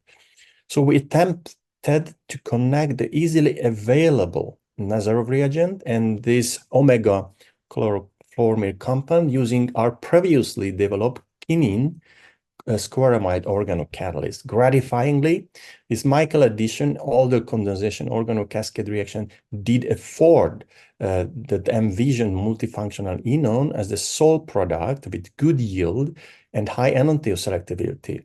Notably, the catalyst tolerated the presence of the primary alkyl functional group, so no alkylative inhibition of the catalyst was detected. This is very important. This method proved also to be amenable for scale-up, so we could synthesize this enone product in 80 gram scale. Next slide, please. Next, we explored the feasibility of the envisioned nucleophilic cascade strategy toward the tricyclic ketone. Pleasingly, the envisioned multi-step reaction occurred smoothly and delivered the desired tricyclic ketone with the correct configuration, with high efficiency and full diastereoselectivity. As azuridine is a harmful and potentially explosive substance, a less harmful and hazardous analog was searched, and finally 2-chloroethylamine was used and tried. To our delight, this intriguing nucleophilic cascade reaction also proceeded well with this 2-chloroethylamine compound in the presence of DPA as an additive base, which allowed us to conduct the process even in a batch of 80 gram with a 72% yield. Next slide, please. Next, the scalable synthesis of minobensin was addressed by using the classical Fischer-Indol synthesis. The synthesis of indolenin was straightforward, I have to say, proceeded without any incident. So after deprotection and spontaneous decarboxylation, the formed ketone was subjected to Fischer-Indol forming reaction. And after having secured the construction of the pentacyclic system, the indolenin, what remained for completing the synthesis of minobensin was the installation of a C3 methoxycarbonyl and C5 acetyl group. As I said previously, our priority was to minimize the functional group manipulation to shorten the synthetic route and enhance its practicality. Thus, we had to apply some tricky solution to finish the total synthesis in a concise manner. First, Munder's reagent was used to attach the methoxycarbonyl group into the C3 position of the indolenin. Then we turned our attention to the regioselective transformation of the C5 methoxycarbonyl group to get the requisite acetyl compound. After many failures, low selectivity and yields, we identified the useful solution for this regioselectivity problems. What we did, we first deprotonated. With an aluminum reagent this compound and created a transient protecting group, which secured a unique steric and charge modulation, and finally tempered the reactivity of the C3 methoxycarbonyl group and shifted the reaction toward the C5 methoxycarbonyl group. Additionally, we used TMS methyl lithium to obtain the minobensin with good yield and on a 1.1 gram scale, which is really unusual for such a complex molecule. Next slide, please. After we finished the synthesis of minobensin, then we moved to the total synthesis of aspidofractinin. At the outset, we envisioned an interrupted Fischer-indolization cascade by the pendant acetyl nucleophile in a manic reaction. Therefore, we set out to prepare the C5 acetyl substituted tricyclic ketone from the previously synthesized advanced intermediate. We wanted to exploit the steric hydrogens embedded in this key intermediate for chemo and regioselective transformation, thus avoiding again the need of protecting group manipulation. So we subjected the advanced intermediate with TMS methyl lithium followed by ester hydrolysis and decarboxylation that resulted in a selective generation of desired 5-acetyl compound with high overall yield. Next, then a feasibility of an interrupted Fischer-indolization was investigated to construct the cage-like aspidofractinin framework. To our delight, the Fischer-Indol and Munich cascade reaction occurred smoothly and afforded the corresponding oxo-aspidofractinin. But the final step, this oxo derivative was reacted with hydrazine to furnish aspidofractinin in very good yield. This is not the end of the story. We utilize this advanced building block in the synthesis of other three natural products and published almost in the same year in OrgLab. And finally, I cannot resist the temptation, and please next slide. I cannot the temptation to mention our latest result, which is a further and very special application of this advanced intermediate. This study is about bio-inspired total synthesis of hunterin A, and the manuscript about this work has been just uploaded into a preprint server of ChemArchive, so you're going to see it very soon. Okay, next slide, please. So after I finish my talk about total synthesis, I would like to move to a new field, which is a very unique and special chemistry about metals-free activation chemistry. Next slide, please. The starting point of this chemistry is the so-called frustrated Lewis pair unusual reactivity, and this was discovered by Doug Stefan in 2006 and 2007. What they did, they combined a highly bulky borane and a highly bulky Lewis base, a phosphine, and they find out that they are not able to form a stable classical Lewis adduct, but instead they remain intact. So both reactivity could be applied. And without this quenching event, those systems can be utilized to activate hydrogen. Next slide. And they were able to cleave hydrogen heterolytically. This is an absolute novelty. Next slide, please. Because this is a metal-free hydrogen activation, and this is an absolute new paradigm shift in main group chemistry. Next slide, please. We also speculated the mechanism, and this was my the first when I saw this mechanism proposed by Doug Stefan.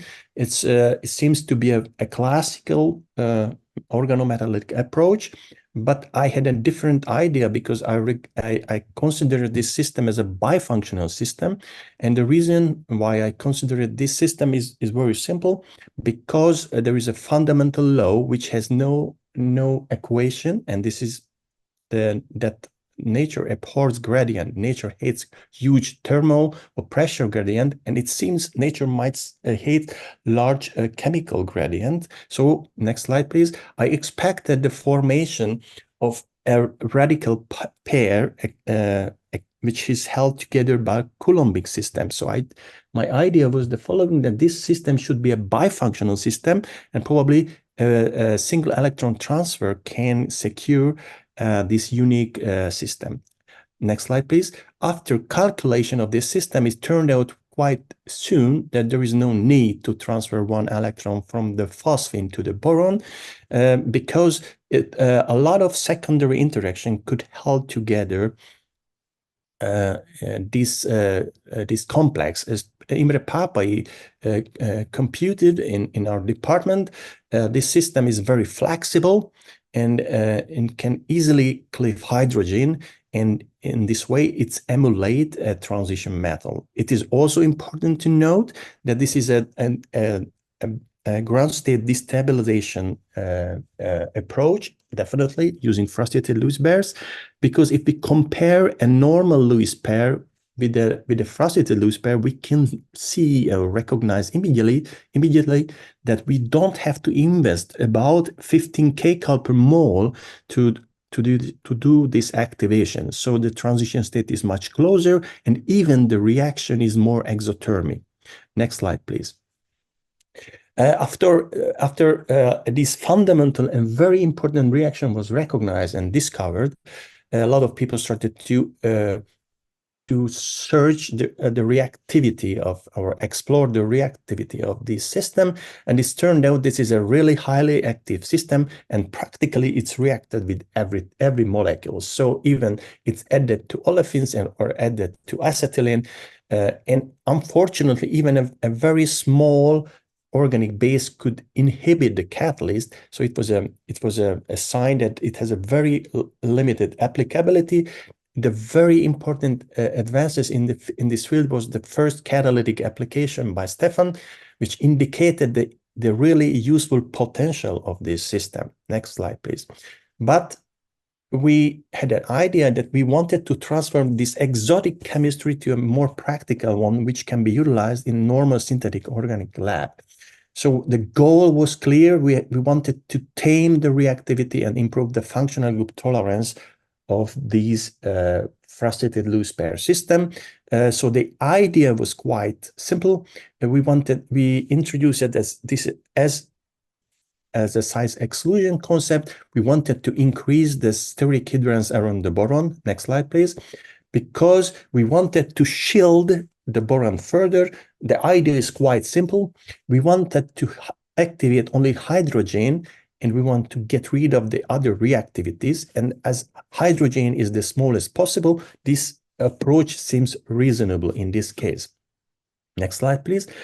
I have to mention also that this is a new approach. Definitely nature invented and evolved this approach, because nature utilized the same concept when nature wants to selectively oxidize methane to methanol in the presence of other easily oxidizable chemicals. So in this case, the pore-gated approach is utilized to exclude the oxidation of other chemicals, just like the lipids of these bacteria. Next slide, please. So this way we expect that we can somehow tame the reactivity. Next slide, please. We applied this method, and we went further. We tuned not only with the sterics, but with the electronics. And step by step, we were able to enhance the capacity of frustrated Lewis pairs. First, we proved that it can be utilized in various reactions. We could get rid of a lot of unwanted side reactions. And then we proved significantly the water tolerance of this problem, because it's an inherent problem of frustrated Lewis pairs.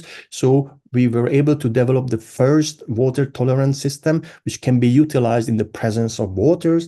And even when we went further, and we demonstrated that not only tiny amount of water, but a large excess of water is tolerable in this process, and even developed the first reductive amination in FLP chemistry.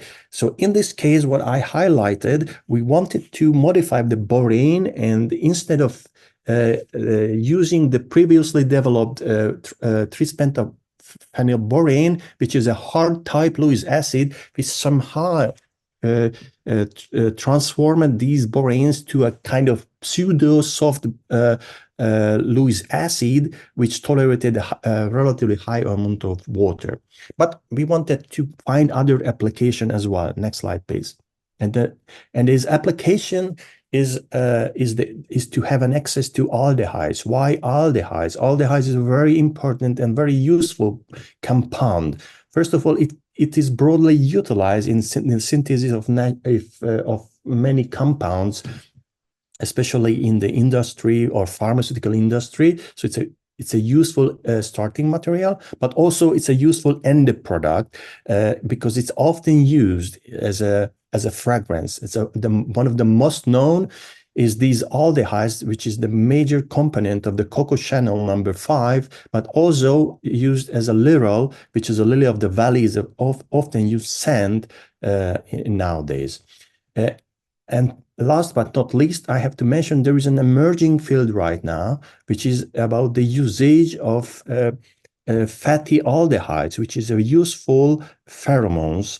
And this is a real green solution to control the number of harmful bugs, which really affect a lot of plants on Earth. So aldehydes are important, but how we can approach aldehydes? Next slide, please.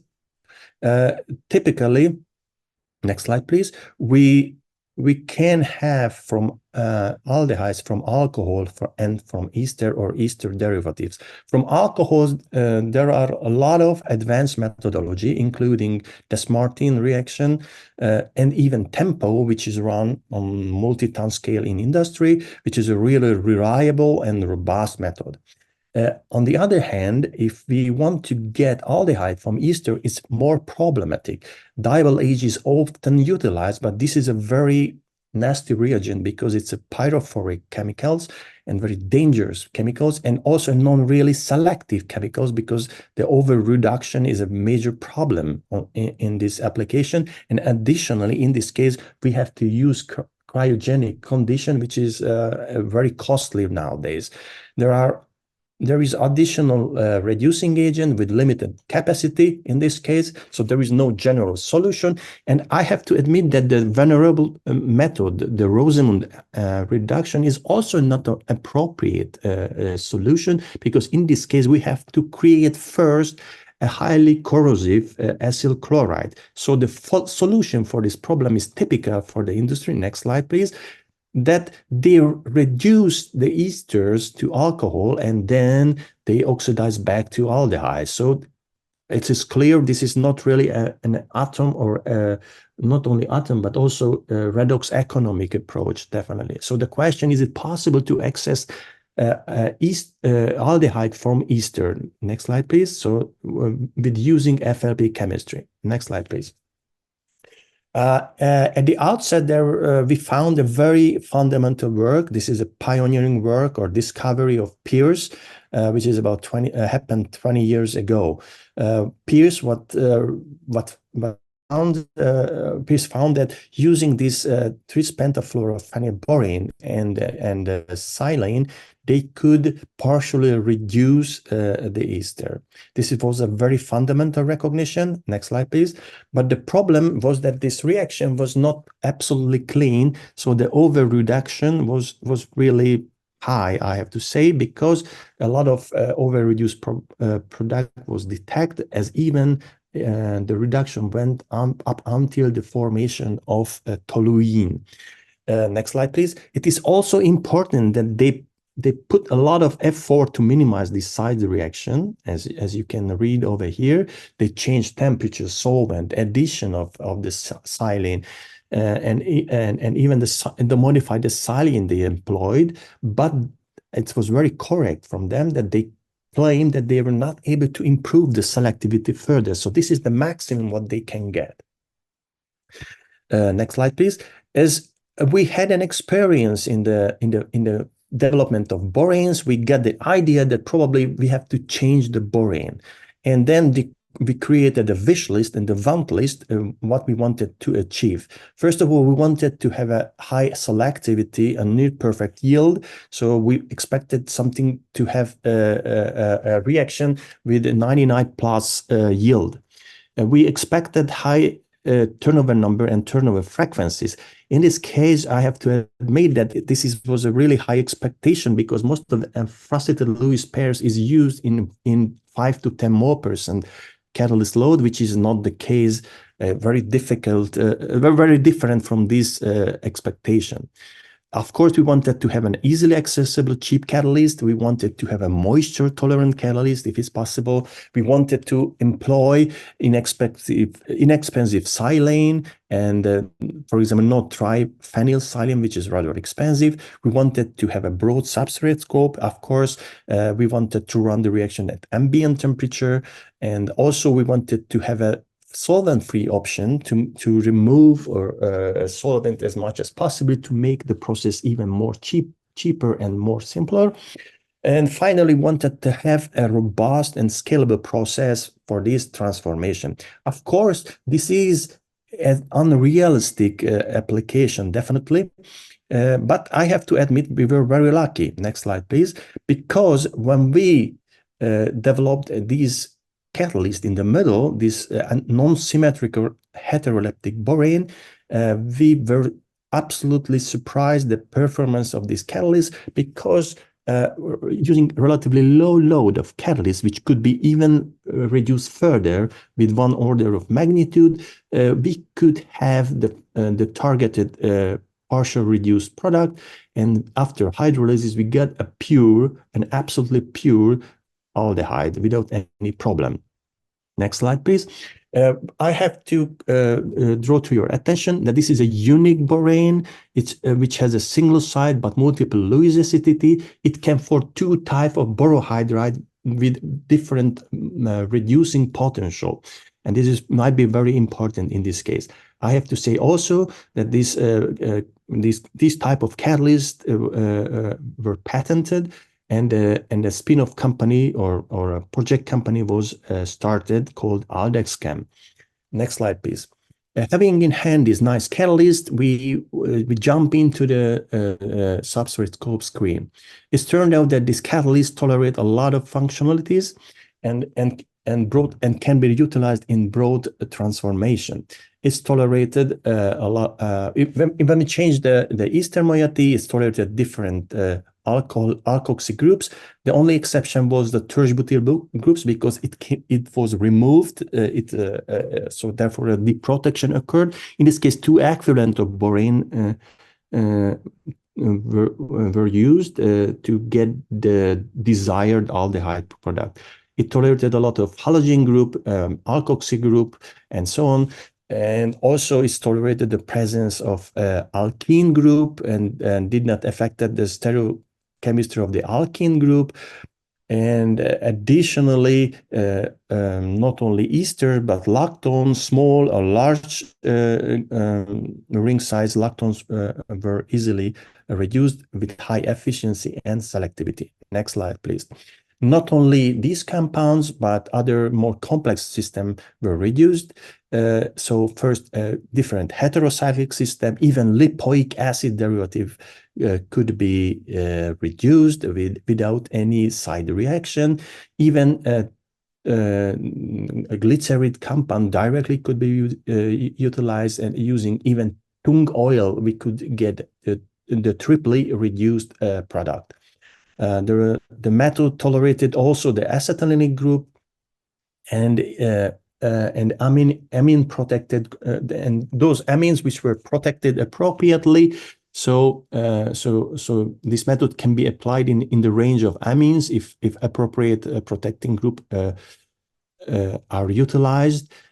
Additionally, we have to say that this chemistry is not limited to triethylsilane, but even cheaper silane, the tetramethyl disiloxane, can be utilized for this transformation. Last but not least, I highlighted some nice application from the lab, that even in the lab, the students could run kilogram scale transformation, and they get the desired product with a very high efficiency and high yield. Also, it is very important application, the selective or partial reduction of Roche ester, which is a fundamental building block for polyketide synthesis. In this case, we could have the desired product, and most importantly, we could produce this aldehyde and without the racemization, and can be stored this aldehyde for a very long time without the racemization of the product. And this is the very first application which has these properties, if you check the literature. Finally, I have to admit that this is not a miracle. There are some limitations. Of course, alpha-beta unsaturated ester reduced not as a 1,2 manner, but a 1,4 manner. So in this case, the reaction is working, but not the desired ester, not the desired ester reduction occurring. Of course, if there is a steric hindrance in the alpha position, the reaction starts to slow down. And even if there is a 3 substitution in the ortho position, the reaction halt. Nitro and nitrile group is not tolerated. I think in the nitrile group is not a big surprise, because in other hydride reducing agent is easily reduced to amino group or imine. And finally, for example, an easily accessible heteroionic system is also inhibit the process. So this is also not a good substrate in this case. Next slide, please. The final application note is probably going to show the real potential of this chemistry.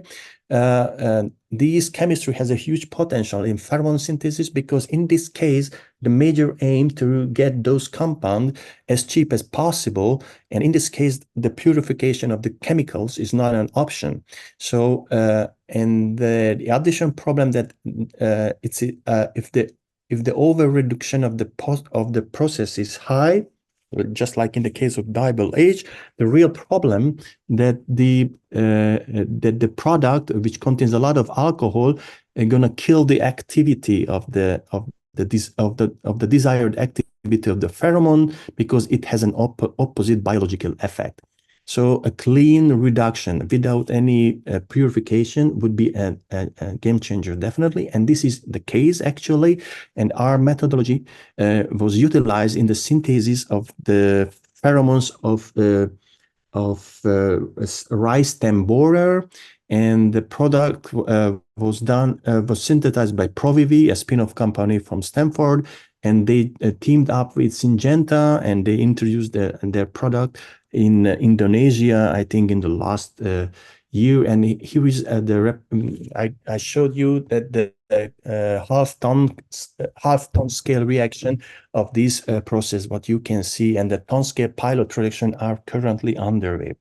Next slide, please. The last application I would like to mention is really very important right now, and it's all about lipids, and the problem is very similar. Here, the purification is not an option, so we need a very pure transformation in general. This compound, the ELC0315, is the major ingredient of the Pfizer-BioNTech vaccine, and this is not a major ingredient, but this is the cost driver of this vaccine.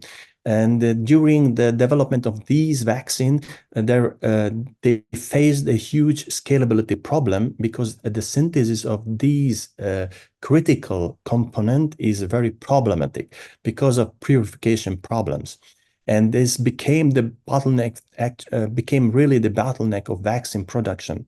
The reason might be that too many chromatographic steps were needed during the synthesis of this compound. And here I highlighted the original synthesis. As you see, they wanted to monoacylate this bisphenol, and this is a problematic step, definitely. And also probably the oxidation reaction was not really perfect. So heavy purification step really halted the production and the scalability of this process. We got the idea, next slide, please, to modify the synthesis and simplify. Next slide, please. Modify the synthesis and exploit two important properties of this novel transformation.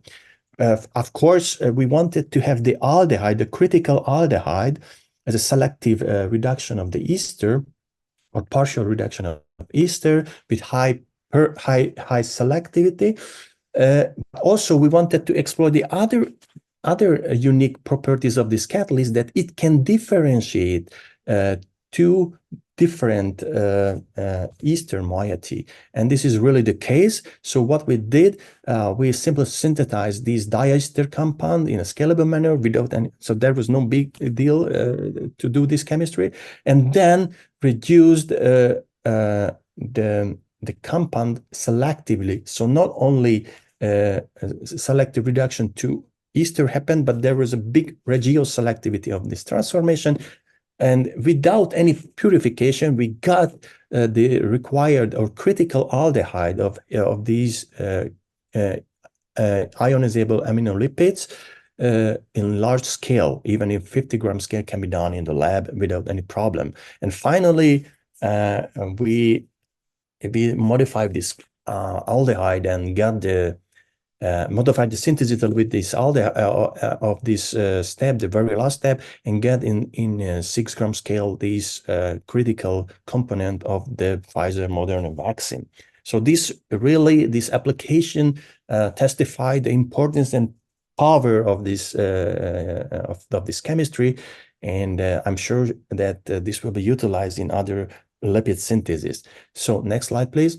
I would like to sum up the chemistry what I talked about. First of all, I showed you that bifunctional organocatalysis is a very important and useful tool to provide a rapid access to important advanced building block with a lot of chirality, which can be elaborated further in total synthesis. So this is a huge advantage of this approach, and this can be done in a scale-up manner, and this is also important.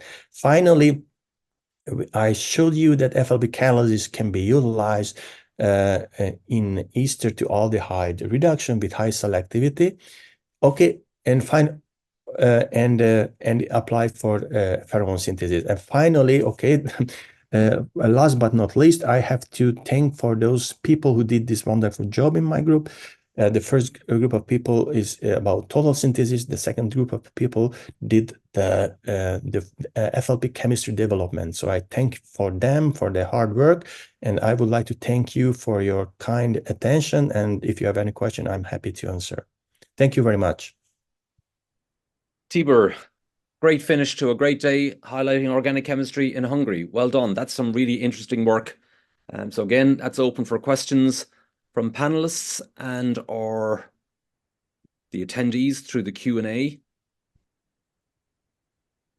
So I suppose, Tibor, when we talk about esters to aldehydes, you know, I still, even in my own lectures to the undergraduates, I say, well, if you do this with dibal at -78, you know, you can really access the aldehyde. Is that still not a good process? Yeah. What your work has done is really fantastic. Well done. But just, you know, is that still not applicable or useful in natural product synthesis or functional group transformations? So I think it's still an option, dibal age reduction, but I personally did several times dibal age reduction, and it's quite often that the over reduction can happen. The over reduction, okay, in practical lab, if you have 5% more of over reduction is not a problem. From industrial point of view, dibal age is relatively cheap reagent, but it's extremely flammable reagent. And there is a need for extra investment to develop a perfect setup in the industrial environment because it's so flammable. So a lot of really serious accident can be connected to dibal age utilization. The additional problem of dibal age is the reproducibility, and from industry point of view, it's a real problem that reproducibility can be a problem, and I'm sure about that. If the ProVivi could solve the problem using the dibal age, for example, in this case, I'm sure that they would try to do that way, but they have to use the other way because there were no other options for them. So dibal age, I'm not saying it's impossible, but if you work with this is not a practical one. But this and the other thing, nowadays the cost of cryogenic condition is really high because of the energy crisis, and this reaction can be conducted at room temperature. I think it's a huge difference. My vote goes for Salbo Red. I think it's a superb in this chemistry. Well done, Tibor. Excellent stuff as ever. Again, any other comments or questions from people around the attendees or participants, panelists? It appears not, so maybe we'll move on if that's okay. Thanks again, Tibor, and enjoy. Thank you very much. Enjoy Japan as well. So with that, perhaps we will finish up for today, and just summarizing, we've had a real highlight of organic chemistry in Hungary, and thank you for all of the participants. Thanks to those who accepted the invitation from Tibor, my colleague on the Division of Organic Chemistry, and he gave an excellent overview of the importance of organic chemistry in Hungary. Impressive number of PhDs in the system. Chemistry is very important in terms of exports, 6.7 billion euro. That's a big number in any person's discussion about that. And you know, good to learn about RG and Servier and Teva and Aegis and Euro API as some of the key pharmaceutical companies that are based there. Our first presentation then was Andras, who gave an overview of structural chemistry and biology, some interesting insights on flow peptides, which are more and more green and even trendy, and the applications of cryo-EM and some nice covered images from various journal publications as well. Gabor then talked very fundamental chemistry about the mechanisms of organic chemistry reactions, like we have to re-investigate the SL2. There's some double inversion mechanisms going on there, and he had some excellent work also on the inversion of nitrogen and phosphorus. Over then to Zoltan, who really looked at the applications of iodonium salts for the introduction of fluorine-containing species, which of course is so important in medicinal chemistry, and there are few enough techniques for that. So lots of trifluoropropenylation, trifluoroethylation, lots of functionalization going on, so really excellent work there. He passed the baton then on to Rita, who looked at the use of ionic liquids in synthetic organic chemistry, and a lot of metal catalyzed processes, primarily pyrmadium, were promoted in those, and she showed very clearly how easy it was then to access the product at the end of that in terms of purification. Laszlo gave a tour de force then, I would say, in carbohydrate chemistry and glycomimetics, looking at compounds, their synthesis and their evaluation in glycogen phosphorylase inhibitors as examples. Lots of new chemistry in terms of thioglycoside formation, addition of thiols to glycans, really, excellent work. Passed then over to Tamas, who, despite computer problems, gave a really excellent presentation again on what's happening and what's new in stable nitroxide free radicals. And then we finished up with Tibor, who is well known for his work on bifunctional organocatalysis. And again, he gave examples of that in natural product synthesis. But the last piece, I think, on the very fundamental transformation of stopping at the aldehyde oxidation stage when you're reducing from an ester, I thought that was really superb work. So all in all, I would say a fantastic addition to the Highlighting Organic Chemistry series across Europe. Thank you again to all of the participants. And maybe I'll leave the final word to you, Tibor, as the local organizer, please. I would like to join Pat in thanking all the speakers for the precious contributions. Moreover, I would like to thank the audience as well for staying with us, even though we experienced some technical issues during the highlights. And finally, I would like to thank the kind mediation of Pat as well for initiating these highlights and managing it as well.